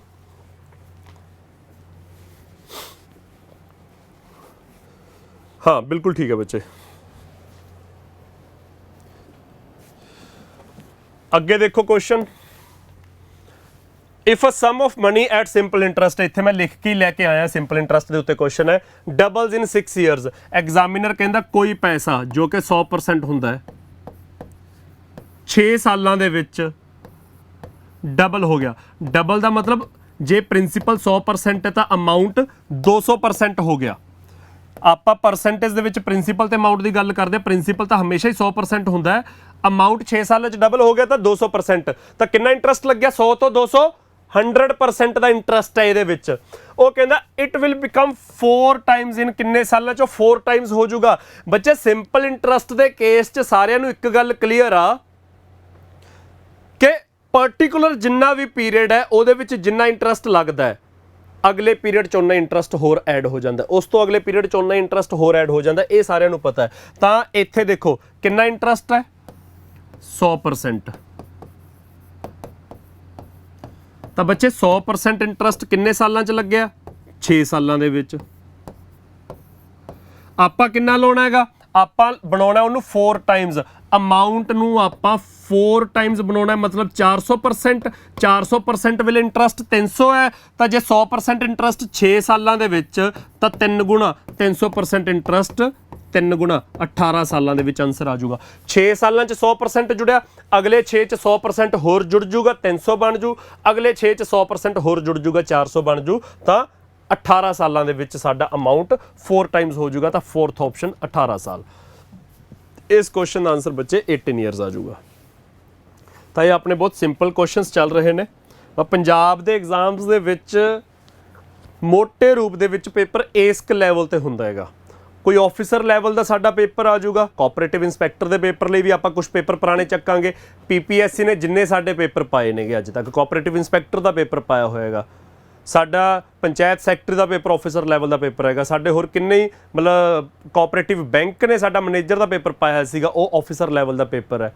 ਨੈਬ ਤਹਿਸੀਲਦਾਰ ਦਾ ਪੇਪਰ ਆਫਿਸਰ ਲੈਵਲ ਦਾ ਪੇਪਰ ਹੈ। ਤਾਂ ਪੰਜਾਬ ਦੇ ਜਿੰਨੇ ਆਫਿਸਰ ਲੈਵਲ ਦੇ ਐਗਜ਼ਾਮਸ ਨੇ, ਜਿਨ੍ਹਾਂ ਦੇ ਵਿੱਚ ਕਲੈਰੀਕਲ ਨਾਲੋਂ ਥੋੜਾ ਜਿਹਾ ਐਗਜ਼ਾਮ ਲੈਵਲ ਹਾਈ ਰਹਿਣਾ, ਉਹਨਾਂ ਦੀ ਵੀ ਆਪਾਂ ਪ੍ਰੈਕਟਿਸ ਕਰਦੇ ਜਾਵਾਂਗੇ, ਕਲੈਰੀਕਲ ਦੀ ਪ੍ਰੈਕਟਿਸ ਕਰਦੇ ਜਾਵਾਂਗੇ, ਤਾਂ ਆਪਾਂ ਦੋਨਾਂ ਲੈਵਲਸ ਨੂੰ ਟੱਚ ਕਰਾਂਗੇ। ਤੇ ਇਹਨਾਂ 'ਚ ਕੋਈ ਬਹੁਤਾ ਫਰਕ ਨਹੀਂ ਹੁੰਦਾ, ਬਿਲਕੁਲ ਮਾਮੂਲੀ ਜਾਂ 19-21 ਦਾ ਫਰਕ ਹੁੰਦਾ। ਇਹ ਨਹੀਂ ਕਿ ਆਫਿਸਰ ਲੈਵਲ ਦੇ ਐਗਜ਼ਾਮਸ ਦੇ ਵਿੱਚ ਬਹੁਤ ਔਖੀ ਕੁਐਸਚਨ ਆਏ ਹੋਣਗੇ, ਸੌਖੀ ਕੁਐਸਚਨ ਹੁੰਦੇ ਨੇ। ਕੁਆਂਟਸ ਜੋ ਆਪਾਂ ਪੜ੍ਹਿਆ, ਜਿਸ ਲੈਵਲ ਤੱਕ ਪੜ੍ਹਿਆ, ਉਹਦੇ ਵਿੱਚੋਂ ਹੀ ਕਲੈਰੀਕਲ 'ਚ ਪੇਪਰ, ਉਸੇ ਲੈਵਲ ਦੇ ਵਿੱਚ ਹੀ ਆਪਣੇ ਆਫਿਸਰ ਲੈਵਲ ਦੇ ਐਗਜ਼ਾਮਸ ਜਿਹੜੇ ਹੋਏ ਨੇ ਉਹਨਾਂ ਦੇ ਵਿੱਚ ਪੇਪਰ ਕੁਐਸਚਨਸ ਮਿਲਣਗੇ। ਤਾਂ ਇਹ ਲੈਵਲ ਤੁਸੀਂ ਦੇਖਦੇ ਜਾਓਗੇ, ਆਪਾਂ ਪ੍ਰੈਕਟਿਸ ਹਰ ਇੱਕ ਦੀ ਕਰਦੇ ਜਾਣਾ, ਇਹ ਜ਼ਰੂਰੀ ਆ। ਅਗਲਾ ਕੁਐਸਚਨ ਦੇਖੋ ਬੱਚੇ, the population of a town is 126800। Examiner ਕਹਿੰਦਾ ਇੱਕ ਸ਼ਹਿਰ ਦੀ ਆਬਾਦੀ ਕਿੰਨੀ ਹੈ 126800। ਉਸ ਤੋਂ ਬਾਅਦ it increases by 15% in the first year and decreases by 20% in the second year.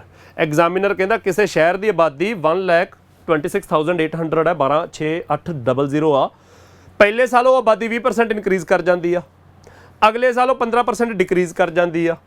ਤਾਂ ਇਸ ਤੋਂ ਬਾਅਦ ਉਹ ਕਹਿੰਦਾ what is the population of the town at the end of 2 years. 2 ਸਾਲ ਬਾਅਦ ਆਬਾਦੀ ਕਿੰਨੀ ਬਣ ਜੂ ਬੱਚੇ? ਆ ਆਬਾਦੀ ਹੈ 126800 ਇਨੀਸ਼ੀਅਲੀ। ਇਹ ਪਹਿਲੇ ਸਾਲ ਤਾਂ 20% ਇਨਕਰੀਜ਼ ਹੋ ਰਹੀ ਹੈ, ਸਾਨੂੰ ਕੁਐਸਚਨ 'ਚ ਦਿੱਤਾ ਹੋਇਆ।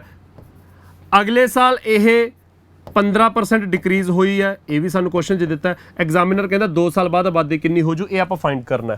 ਤਾਂ ਆ ਜਿਹੜੀ ਬੱਚੇ ਮੈਂ ਲਾਈਨ ਜੀ ਮਾਰ ਕੇ ਗੱਲ ਸਮਝਾਈ ਹੈ, ਇਹ ਪੇਪਰ ਕੁਐਸਚਨ 'ਚ ਜੋ ਲਿਖਿਆ ਉਹ ਸਮਝਾਇਆ। ਪੇਪਰ ਦੇ ਵਿੱਚ ਨਾ ਇਹਨੂੰ ਐਂ ਲਿਖਣ ਲੱਗ ਜਾਓ ਵੀ ਸਰ ਨੇ ਐਂ ਜੇ ਲਿਖਿਆ ਸੀਗਾ। ਇਹ ਸਿਰਫ ਤੁਹਾਨੂੰ ਸਮਝਾਉਣ ਦੇ ਲਈ ਹੈ। ਤੁਸੀਂ ਕਿੱਥੋਂ ਸ਼ੁਰੂ ਕਰਨਾ ਹੈ? ਪਹਿਲਾਂ ਤੁਸੀਂ ਲਿਖੇ ਬਿਨਾ ਦਿਮਾਗ ਲਾਉਣਾ ਕਿ ਇਨੀਸ਼ੀਅਲੀ ਕਿਸੇ ਚੀਜ਼ ਦੀ ਵੈਲਿਊ 126800 ਹੈ, ਠੀਕ ਆ। ਉਹ 20% ਇਨਕਰੀਜ਼ ਹੋਈ ਤਾਂ ਫ੍ਰੈਕਸ਼ਨ ਕੱਢੋ। 20% ਦੀ ਫ੍ਰੈਕਸ਼ਨ ਹੁੰਦੀ ਹੈ 1/5 ਇਨਕਰੀਜ਼ ਹੋਣਾ, ਤਾਂ ਉਹ ਬਣ ਗਿਆ ਬੱਚੇ 6/5। ਫਿਰ ਉਹ 15% ਡਿਕਰੀਜ਼ ਹੋਈ, 15% ਹੁੰਦਾ 3/20, ਤਾਂ 3/20 ਡਿਕਰੀਜ਼ ਹੁੰਦਾ ਮਤਲਬ 17/20 ਰਹਿ ਗਈ। ਇਹੀ ਫ੍ਰੈਕਸ਼ਨ ਆਪਾਂ ਪਿਛਲੇ ਕਿੰਨੇ 2-3 ਕੁਐਸਚਨਾਂ 'ਚ ਦੇਖ ਕੇ ਆਏਂਗੇ। ਉਵੇਂ ਹੀ ਚੀਜ਼ ਚੱਲ ਰਹੀ ਹੈ ਕਿ ਕਿਸੇ ਸ਼ਹਿਰ ਦੀ ਆਬਾਦੀ ਇਨੀਸ਼ੀਅਲੀ 126800 ਦਿੱਤੀ ਹੋਈ ਹੈ, ਇਨੀਸ਼ੀਅਲ ਵੈਲਿਊ 126800, ਉਹਦੀ ਵੈਲਿਊ ਪਹਿਲਾਂ 20% ਇਨਕਰੀਜ਼ ਹੋਈ, ਫਿਰ 15% ਡਿਕਰੀਜ਼ ਹੋਈ, ਤਾਂ 2 ਸਾਲ ਬਾਅਦ ਕੀ ਬਣ ਜੂ? ਸਿੱਧਾ ਫ੍ਰੈਕਸ਼ਨਸ ਨੂੰ ਮਲਟੀਪਲਾਈ ਕਰ ਦੋ, ਤਾਂ 126800 ਇਨਟੂ ਕੈਲਕੂਲੇਸ਼ਨ ਵੀ ਦੇਖਦੇ ਜਾਇਓ ਕਿਵੇਂ ਕਰਦੇ ਆ, ਇਨਟੂ 6/5 ਇਨਟੂ 17/20। ਤਾਂ ਸਾਰੇ ਬੱਚਿਆਂ ਨੂੰ ਪਤਾ ਕਿ 5 ਗੁਣਾ 20 100 ਹੁੰਦਾ। ਸਾਰੇ ਬੱਚਿਆਂ ਨੂੰ ਪਤਾ ਡਿਨੋਮੀਨੇਟਰ 'ਚ ਇੱਕ 5 ਹੈ, ਇੱਕ 20 ਹੈ, ਇਹਨੂੰ ਮਲਟੀਪਲਾਈ ਕਰਕੇ 100 ਮਤਲਬ 00 ਥੱਲੇ ਗਈ, 00 ਉੱਪਰ ਗਈ, ਤਾਂ ਉੱਪਰ ਕੀ ਬਚ ਗਿਆ 1268 ਇੰਟੂ 6 ਇੰਟੂ 17। ਆਪਸ਼ਨ ਕੀ ਨੇ? 17 49 84 13 59 96 11 66 56 14 58 20। ਆ ਜਿਹੜੀ ਪਿੱਛੇ 0 ਪੈ ਰਹੀ ਹੈ, ਚੌਥੇ ਆਪਸ਼ਨ 'ਚ ਪਿੱਛੇ 0 ਪੈ ਰਹੀ ਹੈ, ਕੀ ਕੋਈ ਚਾਂਸ ਹੈ? 00 ਤਾਂ ਕੱਟੀ ਗਈ, ਇਹਦੇ ਪਿੱਛੇ 8 ਰਹਿ ਗਿਆ, ਇਹਦੇ ਪਿੱਛੇ 6 ਰਹਿ ਗਿਆ, ਇਹਦੇ ਪਿੱਛੇ 7 ਰਹਿ ਗਿਆ। ਕੋਈ ਚਾਂਸ ਹੈਗਾ ਕਿ ਯਾਰ ਪਿੱਛੇ 0 ਆ ਜੂਗੀ? ਤਾਂ ਚੌਥਾ ਆਪਸ਼ਨ ਗਲਤ ਹੈ। ਤਾਂ ਲਾਸਟ ਡਿਜਿਟ ਤੋਂ, ਯੂਨਿਟ ਡਿਜਿਟ ਤੋਂ ਦੇਖਦੇ ਆ, ਇਹਦੇ ਪਿੱਛੇ 8 ਹੈ, 8 ਇੰਟੂ 6 48, ਇਹਨਾਂ ਦੇ ਪਿੱਛੇ 8 ਰਹਿ ਗਿਆ, 48 ਦੇ ਪਿੱਛੇ 8 ਹੈ ਨਾ, ਤਾਂ ਇਹਨਾਂ ਦੇ ਪਿੱਛੇ 8 ਰਹਿ ਗਿਆ। 8 × 7 56, ਪਿੱਛੇ 6, ਤਾਂ ਆਪਸ਼ਨ ਦੇ ਵਿੱਚ ਸਹੀ ਆਪਸ਼ਨ ਉਹ ਆਊ ਜਿਹਦੇ ਪਿੱਛੇ 6 ਹੈ, ਤਾਂ 4 ਵਾਲਾ ਵੀ ਗਲਤ ਹੈ। ਤਾਂ ਦੋ ਆਪਸ਼ਨ ਬੱਚੇ ਸਾਡੇ ਸਿਰਫ ਯੂਨਿਟ ਡਿਜਿਟ ਤੋਂ ਹੀ ਪਤਾ ਲੱਗ ਗਿਆ ਕਿ ਗਲਤ ਨੇਗੇ।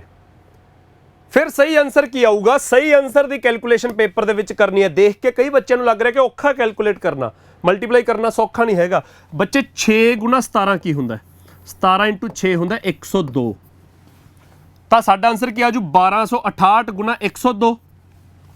1268 × 100 ਕਿੰਨਾ ਹੋ ਜਾਂਦਾ? 1268 ਪਿੱਛੇ 00, ਤਾਂ 1268 00। ਤਾਂ 1268 00 ਉਹਦੇ ਵਿੱਚ 1268 × 2 ਜੋੜਨਾ ਹੈਗਾ, ਜੋੜਨਾ ਤਾਂ ਆ ਜਿਹੜਾ 1268 00 ਤੋਂ ਘੱਟ ਹੈ ਇਹ ਗਲਤ ਹੋ ਗਿਆ। ਤਾਂ ਬੱਚੇ ਆਪੇ ਸੈਕਿੰਡ ਆਪਸ਼ਨ ਸਹੀ ਆ ਗਿਆ। ਸਾਨੂੰ ਨਹੀਂ ਪਤਾ ਸੈਕਿੰਡ ਸਹੀ ਹੈ, ਸਾਨੂੰ ਥਰਡ ਗਲਤ ਪਤਾ ਲੱਗ ਗਿਆ। ਫਸਟ ਤੇ ਫੋਰਥ ਪਹਿਲਾਂ ਹੀ ਗਲਤ ਸੀਗੇ, ਥਰਡ ਵੀ ਗਲਤ ਪਤਾ ਲੱਗ ਗਿਆ ਕਿਉਂਕਿ 17 × 6 102 ਹੁੰਦਾ। ਤਾਂ ਆਨਸਰ ਸਾਡਾ 1268 ਨੂੰ 102 ਨਾਲ ਮਲਟੀਪਲਾਈ ਕਰਕੇ ਆਊਗਾ। 1268 ਨੂੰ 100 ਤੇ 2 ਨਾਲ ਮਲਟੀਪਲਾਈ ਕਰਕੇ ਆਊਗਾ। ਹਲੇ 100 ਨਾਲ ਗੁਣਾ ਕੀਤਾ 1268 00 ਆ ਗਿਆ। ਤਾਂ ਆਨਸਰ ਇਹ ਤੋਂ ਤਾਂ ਵੱਡਾ ਹੀ ਆਊਗਾ, 2 ਗੁਣਾ ਹੋਰ ਕਰਨਾ ਹੈ। ਤਾਂ ਆਹ ਗਲਤ ਹੈ, ਆਹ ਛੋਟਾ ਰਹਿ ਗਿਆ, ਗਲਤ ਹੈ। ਤਾਂ ਆਪੇ ਸੈਕਿੰਡ ਆਪਸ਼ਨ ਸਾਡਾ ਆਨਸਰ ਆ ਜਾਊਗਾ। ਸਮਝ ਆ ਗਿਆ ਜੀ ਸਾਰਿਆਂ ਨੂੰ? ਤਾਂ ਕੁਛ ਆਹ ਤਰੀਕੇ ਨੇ ਮੌਕੇ ਤੇ ਕੈਲਕੂਲੇਸ਼ਨ ਕਰਨ ਵਾਲੇ, ਜਿਹਦੇ ਵਿੱਚੋਂ ਸਹੀ ਆਨਸਰ ਅਸੀਂ ਬਹੁਤ ਘੱਟ ਕੈਲਕੂਲੇਟ ਕਰਦੇ ਹਾਂ, ਗਲਤ ਲੱਭ ਲੈਂਦੇ ਹੁੰਦੇ ਆ। ਤਾਂ ਬਾਕੀ ਗਲਤ ਲੱਭ ਗਏ ਤਾਂ ਉਹ ਗਲਤ ਨੇਗੇ, ਤਾਂ ਜੇ ਇੱਕੋ ਹੀ ਬਚ ਗਿਆ ਉਹੀ ਆਨਸਰ ਆਪਣਾ ਸਹੀ ਹੈ। ਮੌਕੇ ਤੇ ਦਿਮਾਗ ਚੱਲਦੇ ਹੁੰਦੇ ਨੇ। ਤਾਂ ਕੁਛ ਇਸ ਤਰ੍ਹਾਂ ਆਪਾਂ ਹਰ ਇੱਕ ਚੀਜ਼ ਨੂੰ ਪ੍ਰੈਕਟਿਸ ਕਰਦੇ ਜਾਵਾਂਗੇ ਕਿ ਕੱਲਾ ਕੁਐਸਚਨ ਨਹੀਂ ਸਮਝ ਰਹੇ, ਕੁਐਸਚਨ ਜਿਹੜੇ ਟਾਈਪ ਦੇ ਵਿੱਚੋਂ ਹੈ ਕੱਲਾ ਉਹ ਟਾਈਪ ਜਾਂ ਉਸ ਕਨਸੈਪਟ ਨੂੰ ਨਹੀਂ ਸਮਝ ਰਹੇ, ਉਹਨੂੰ ਸੋਲਵ ਵੀ ਕਰ ਰਹੇ ਹਾਂ, ਟ੍ਰਿਕਸ ਵੀ ਦੇਖ ਰਹੇ ਹਾਂ, ਤੇ ਅਖੀਰ ਤੇ ਕੈਲਕੂਲੇਸ਼ਨ ਕਿਵੇਂ ਕਰਨੀ ਆ ਉਹਦੇ ਤੇ ਵੀ ਧਿਆਨ ਦੇ ਰਹੇ ਹਾਂ। ਤਾਂ ਆਹ ਸਾਰੇ ਦਾ ਸਾਰਾ ਇੱਕੋ ਵਾਰ ਚ ਕਵਰ ਹੋ ਰਿਹਾ ਹੈਗਾ। ਅੱਗੇ ਦੇਖੋ ਬੱਚੇ, ਅਗਲਾ similar question, the value of a machine depreciates at the rate of 10% every year. Examiner ਕਹਿੰਦਾ ਇੱਕ ਮਸ਼ੀਨ ਹੈ, ਉਹਦੀ ਕੀਮਤ ਹਰ ਸਾਲ 10% ਘਟ ਰਹੀ ਹੈ। ਡੈਪਰੀਸ਼ੀਏਟਸ ਦਾ ਮਤਲਬ ਹੁੰਦਾ ਹੈ ਘਟਣਾ, ਉਹਦੀ ਕੀਮਤ ਹਰ ਸਾਲ 10% ਘਟ ਰਹੀ ਆ। It was purchased 3 years ago, ਉਹ 3 ਸਾਲ ਪਹਿਲਾਂ 2019 ਚ ਖਰੀਦੀ ਸੀ। If its present value is 8748 find its purchasing price. ਤਾਂ ਉਹਦਾ ਪਰਚੇਜ਼ਿੰਗ ਪ੍ਰਾਈਸ ਕੀ ਹੋਊਗਾ ਇਹ ਦੱਸਣਾ ਬੱਚੇ ਆਪਾਂ। ਮੰਨ ਲਓ 2019 ਦੇ ਵਿੱਚ ਉਹਦਾ ਪਰਚੇਜ਼ਿੰਗ ਪ੍ਰਾਈਸ, ਉਹਦੀ ਪਰਚੇਜ਼ਿੰਗ ਕੋਸਟ ਆਹਾ, ਜੋ ਕਿ ਸਾਨੂੰ ਨਹੀਂ ਪਤਾ, ਅਸੀਂ ਫਾਈਂਡ ਕਰਨੀ ਹੈ। ਉਹਦੀ ਕੀਮਤ ਹਰ ਸਾਲ 10% ਘਟਦੀ ਗਈ, ਦੂਜੇ ਸਾਲ ਵੀ 10% ਘਟ ਗਈ, ਤੀਜੇ ਸਾਲ ਵੀ 10% ਘਟ ਗਈ। ਤਾਂ 3 ਵਾਰ 10% ਘਟਣ ਤੋਂ ਬਾਅਦ ਉਹਦੀ ਕੀਮਤ 8748 ਰਹਿ ਗਈ। ਐਗਜ਼ਾਮੀਨਰ ਕਹਿੰਦਾ ਉਹਦੀ ਪਰਚੇਜ਼ਿੰਗ ਕੋਸਟ, ਪਰਚੇਜ਼ਿੰਗ ਪ੍ਰਾਈਸ ਦੱਸੋ ਕੀ ਹੋਊਗਾ। ਤਾਂ ਬੱਚੇ ਇਹ ਕੁਐਸਚਨ ਤੇ ਜਿਹੜਾ ਆਹ ਪਿਛਲਾ ਕੁਐਸਚਨ ਕਰਕੇ ਆਇਆ, ਇਹਨਾਂ 'ਚ ਕੀ ਫਰਕ ਹੈ? ਇਸ ਕੁਐਸਚਨ ਦੇ ਵਿੱਚ ਬੱਚੇ ਸਾਨੂੰ ਇਨੀਸ਼ੀਅਲ ਵੈਲਿਊ ਦਿੱਤੀ ਹੈ ਤੇ ਫਾਈਨਲ ਵੈਲਿਊ ਪੁੱਛੀ ਹੈ। ਅਗਲਾ ਜਿਹੜਾ ਕੁਐਸਚਨ ਹੈ ਉਹਦੇ ਵਿੱਚ ਕੀ ਹੈ? ਫਾਈਨਲ ਵੈਲਿਊ ਗਿਵਨ ਹੈ, ਇਨੀਸ਼ੀਅਲ ਪੁੱਛੀ ਹੋਈ ਹੈ। ਤਾਂ ਕੀ ਫਰਕ ਪੈਂਦਾ ਉਹ ਦੱਸਦਾ। ਪਹਿਲਾਂ ਤੁਸੀਂ ਸਭ ਕੁਝ ਛੱਡੋ, ਚਾਹੇ ਸਾਨੂੰ ਇਨੀਸ਼ੀਅਲ ਗਿਵਨ ਹੈ ਤੇ ਫਾਈਨਲ ਪੁੱਛਿਆ, ਚਾਹੇ ਸਾਨੂੰ ਫਾਈਨਲ ਵੈਲਿਊ ਗਿਵਨ ਹੈ ਇਨੀਸ਼ੀਅਲ ਪੁੱਛੀ ਹੈ, ਜੋ ਮਰਜ਼ੀ ਹੈ। ਤੁਸੀਂ ਆਹ ਦੇਖੋ 10% ਡਿਕਰੀਜ਼ ਹੋ ਕੇ ਕੀ ਬਣ ਜੂ? 9/10 ਬਣ ਜੂਗਾ ਬੱਚੇ। 10% ਦੀ ਫਰੈਕਸ਼ਨ ਹੁੰਦੀ ਹੈ 1/10। 1/10 ਜਦੋਂ ਡਿਕਰੀਜ਼ ਹੋ ਰਿਹਾ ਹੈ ਤਾਂ ਉਹ 10 ਚੋਂ 1 ਘਟ ਗਿਆ ਨਾ, 9/10। ਇੱਕੋ ਪੇਪਰ 'ਚ ਤੀਜੇ ਚੌਥੇ ਸਵਾਲ 'ਚ ਇੱਕੋ ਚੀਜ਼ ਕੰਮ ਆ ਰਹੀ ਹੈ। ਤਾਂ ਦੂਜਾ ਜਿਹੜਾ 10% ਹੈ ਉਹ ਵੀ 9/10 ਰਹਿ ਗਿਆ, ਤੀਜਾ ਜਿਹੜਾ 10% ਹੈ ਬੱਚੇ ਉਹ ਵੀ 9/10 ਰਹਿ ਗਿਆ। ਹੁਣ ਜੇ ਤਾਂ ਸਾਨੂੰ ਪਰਚੇਜ਼ਿੰਗ ਪ੍ਰਾਈਸ ਦਿੱਤਾ ਹੁੰਦਾ ਤੇ ਫਾਈਨਲੀ ਕਿੰਨਾ ਰਹਿ ਗਿਆ ਉਹ ਪੁੱਛਿਆ ਹੁੰਦਾ, ਫਿਰ ਤਾਂ ਜਿੰਨਾ ਵੀ ਪ੍ਰਾਈਸ ਹੈ ਇੰਟੂ 9/10 ਇੰਟੂ 9/10 ਇੰਟੂ 9/10 ਕਰਕੇ ਸਾਡਾ ਆਨਸਰ ਆ ਜਾਂਦਾ। ਪਰ ਬੱਚੇ ਜਦੋਂ ਕੋਈ ਇਹੋ ਜਿਹਾ ਕੇਸ ਆ ਜਾਏ ਜਿਹਦੇ ਵਿੱਚ ਸਾਨੂੰ ਫਾਈਨਲ ਵੈਲਿਊ ਦਿੱਤੀ ਹੋਵੇ ਤੇ ਇਨੀਸ਼ੀਅਲ ਵੈਲਿਊ ਪੁੱਛੀ ਹੋਵੇ, ਉਦੋਂ ਹੋਰ ਕੁਝ ਨਹੀਂ ਕਰਨਾ। ਜਦੋਂ ਫਾਈਨਲ ਵੈਲਿਊ ਦਿੱਤੀ ਹੈ ਤੇ ਇਨੀਸ਼ੀਅਲ ਕੱਢਣੀ ਹੈ, ਆਪਾਂ ਪੁੱਠਾ ਚੱਲਣਾ ਹੈ। ਉਦੋਂ ਫਰੈਕਸ਼ਨਾਂ ਨੂੰ ਪੁੱਠਾ ਕਰਕੇ ਉਹਦੇ ਨਾਲ ਮਲਟੀਪਲਾਈ ਕਰ ਦਿਓ। ਤਾਂ 8748 ਇੰਟੂ 10/9 ਫਰੈਕਸ਼ਨਾਂ ਦਾ ਰੈਸੀਪ੍ਰੋਕਲ ਹੋ ਜਾਊਗਾ ਜੀ। ਦੂਜਾ ਵੀ 10/9, ਤੀਜਾ ਵੀ 10/9, ਤੁਹਾਡਾ ਆਨਸਰ ਆ ਜਾਊਗਾ। 9 ਦੇ ਟੇਬਲ 'ਚ ਕੱਟਿਆ, 9 × 9 64 ਹੈ, 9 × 7 18 ਹੈ, 9 × 2 972। ਫਿਰ 9 ਦੇ ਟੇਬਲ 'ਚ ਕੱਟਿਆ 108, ਤੀਜਾ ਵੀ 9 ਕੱਟਿਆ ਗਿਆ 12। ਤਾਂ ਇਹਨੂੰ ਕੱਟ ਕੇ 12 ਆ ਗਿਆ, 1 0 2 0 3 0 ਤਾਂ 12 ਦੇ ਪਿੱਛੇ 3 0 ਪਾ ਦਿਓ, ਤੁਹਾਡਾ ਆਨਸਰ ਆ ਗਿਆ ਜੀ 12000। ਤਾਂ ਮਸ਼ੀਨ ਕਿੰਨੇ ਦੀ ਸੀ? Third option 12000। ਸਮਝ ਆ ਗਿਆ ਜੀ ਸਾਰਿਆਂ ਨੂੰ? ਇੰਨੀ ਕੁ ਗੱਲਬਾਤ ਹੈ ਇਹਨਾਂ ਸਵਾਲਾਂ ਦੇ ਵਿੱਚ।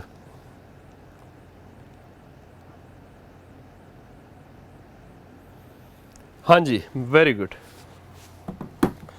अगला क्वेश्चन देखो बच्चे,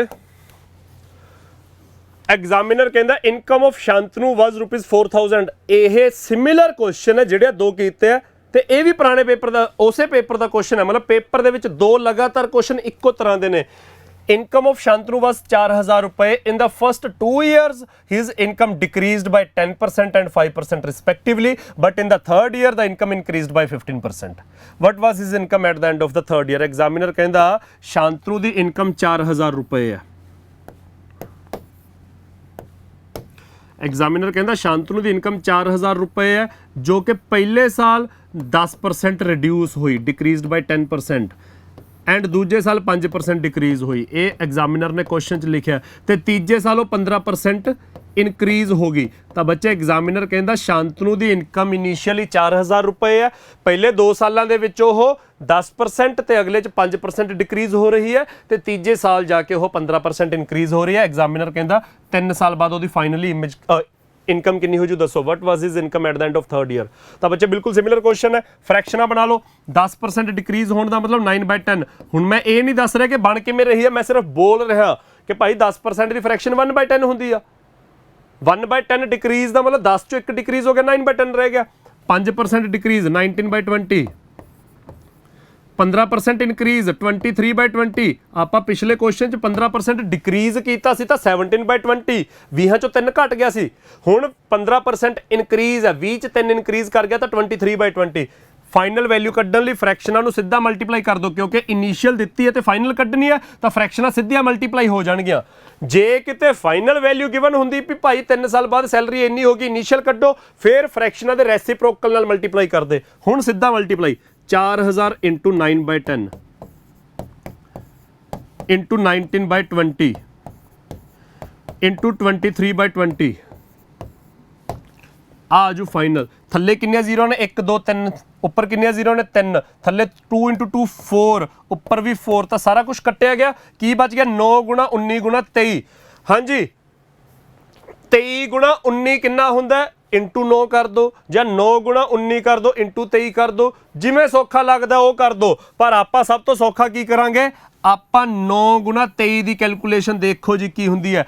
23 × 10 230 हुंदा है, 23 × 9 207 हुंदा है, इंटू 19 करके साडा आंसर आ जाऊगा। तो बच्चे 207 × 19, पूरा 19 का टेबल चक लो, 19 × 7 133, 3 लिखिया 13 कैरी, 19 × 0 0, तो 13 जुड़िया होया सी, 3 लिखिया 1 कैरी, 19 × 2 38 ते 1 39, 3933। ये तो सौखी कैलकुलेशन नहीं हो सकती। फर्स्ट ऑप्शन आ गया जी 3933।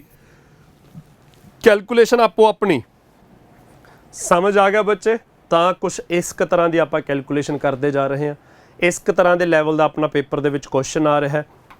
ये अपना अज का पेपर सीगा, ਤੁਹਾਡੀ रीजनिंग की एक क्लास हो चुकी है, अज अपनी क्वांट्स की क्लास है। कल फिर दोपहरे 2 बजे सक्सैस ट्री पंजाब, मैं ਤੁਹਾਨੂੰ चैनल का नाम बार बार बोल रहा कि काफ़ी बच्चों ने तो चलो सबसक्राइब किया होया, ਜਿਹੜੇ बच्चों ने सबसक्राइब नहीं किया तो आप ये जो फ्री इनीशिएट लिया, तो ਜਿਹੜੇ अगले महीने साडे एग्जाम्स आने ने, तो कुछ बच्चे ਜਿਹੜੇ तैयारी करके बैठे ने, ਜਾਂ तैयारी खत्म हो चली, सिलेबस हो ਚੱਲਿਆ, उन्होंने अगे प्रैक्टिस करनी है, मॉक टेस्ट की प्रैक्टिस करनी है, पंजाब के प्रीवियस ईयर एग्जाम्स की प्रैक्टिस करनी है, मोस्ट एक्सपैक्टेड जो क्वेश्चन आने के चांसिस ने वो प्रैक्टिस करनी है। तो ये सारा कुछ सक्सैस ट्री पंजाब से करवाया जाऊगा, जिहदे विचों प्रीवियस ईयर एग्जाम्स आप क्वांट्स ते रीजनिंग के चक ले। एक दिन अपनी एक सबजैक्ट की क्लास होंदी है, बाकी सबजैक्ट्स अगे आ जाएंगे। मॉक टेस्ट तुसीं जित्थों भी लैके कर रहे हो, आइदर इत्थों आइदर किते होरों लेने हैं ਜਾਂ लै चुके हो, परचेज कर चुके हो, प्रैक्टिस करो। तो जो डाउट्स ने, डाउट्स जरूर टीचर दे नाल ਜਾਂ बाकी होर स्टूडेंट्स ਜਿਹੜੇ ਤੁਹਾਡੇ सर्कल ਦੇ ਵਿੱਚ ਨੇ, डाउट्स जरूर डिस्कस करो, गलतियां जरूर डिस्कस करो। सबजैक्ट वाइज गलतियां भी ध्यान नाल देखो कि पेपर ਦੇ ਵਿੱਚ सिमिलर जो क्वेश्चन आउंदा ਤਾਂ ਇਹ गलती रिपीट ना होवे। सो ਜਿਹੜੇ सही करी जाने हो मॉक टेस्ट ਦੇ ਵਿੱਚੋਂ ਜਾਂ ਇਹਨਾਂ ਦੇ ਵਿੱਚੋਂ जो सही करी जाने हो, ਉਹ ਵਧੀਆ ਗੱਲ ਹੈ ਕਰਦੇ ਜਾ ਰਹੇ ਹੋ। ਜਿਹੜੀਆਂ ਗਲਤੀਆਂ ਹੋ ਰਹੀਆਂ ਨੇ, ਗਲਤੀਆਂ ਨੂੰ ਬਹੁਤ ਧਿਆਨ ਨਾਲ ਦੇਖਣਾ ਹੈ, ਨਾਲ ਦੇ ਵਿਦਿਆਰਥੀਆਂ ਨਾਲ ਜਾਂ ਟੀਚਰ ਦੇ ਨਾਲ, ਜਿਹੜੇ ਮਰਜ਼ੀ ਟੀਚਰ ਦੇ ਨਾਲ ਜਿਹਦੇ ਨਾਲ ਕੰਪੈਟੀਬਿਲਿਟੀ ਵਧੀਆ ਬੈਠੀ ਹੋਈ ਹੈ, ਜਿਹਦੀਆਂ ਗੱਲਾਂ ਸੌਖੀਆਂ ਸਮਝ ਆਉਂਦੀਆਂ ਨੇ, ਉਹਦੇ ਨਾਲ ਡਿਸਕਸ ਕਰੋ ਇਹ ਗਲਤੀਆਂ ਆਪਣੀਆਂ ਜਿਹੜੀਆਂ ਹੋ ਰਹੀਆਂ ਨੇ, ਤਾਂ ਕਿ ਪੇਪਰ ਦੇ ਵਿੱਚੋਂ ਗਲਤੀਆਂ ਰਿਪੀਟ ਨਾ ਹੋਣ।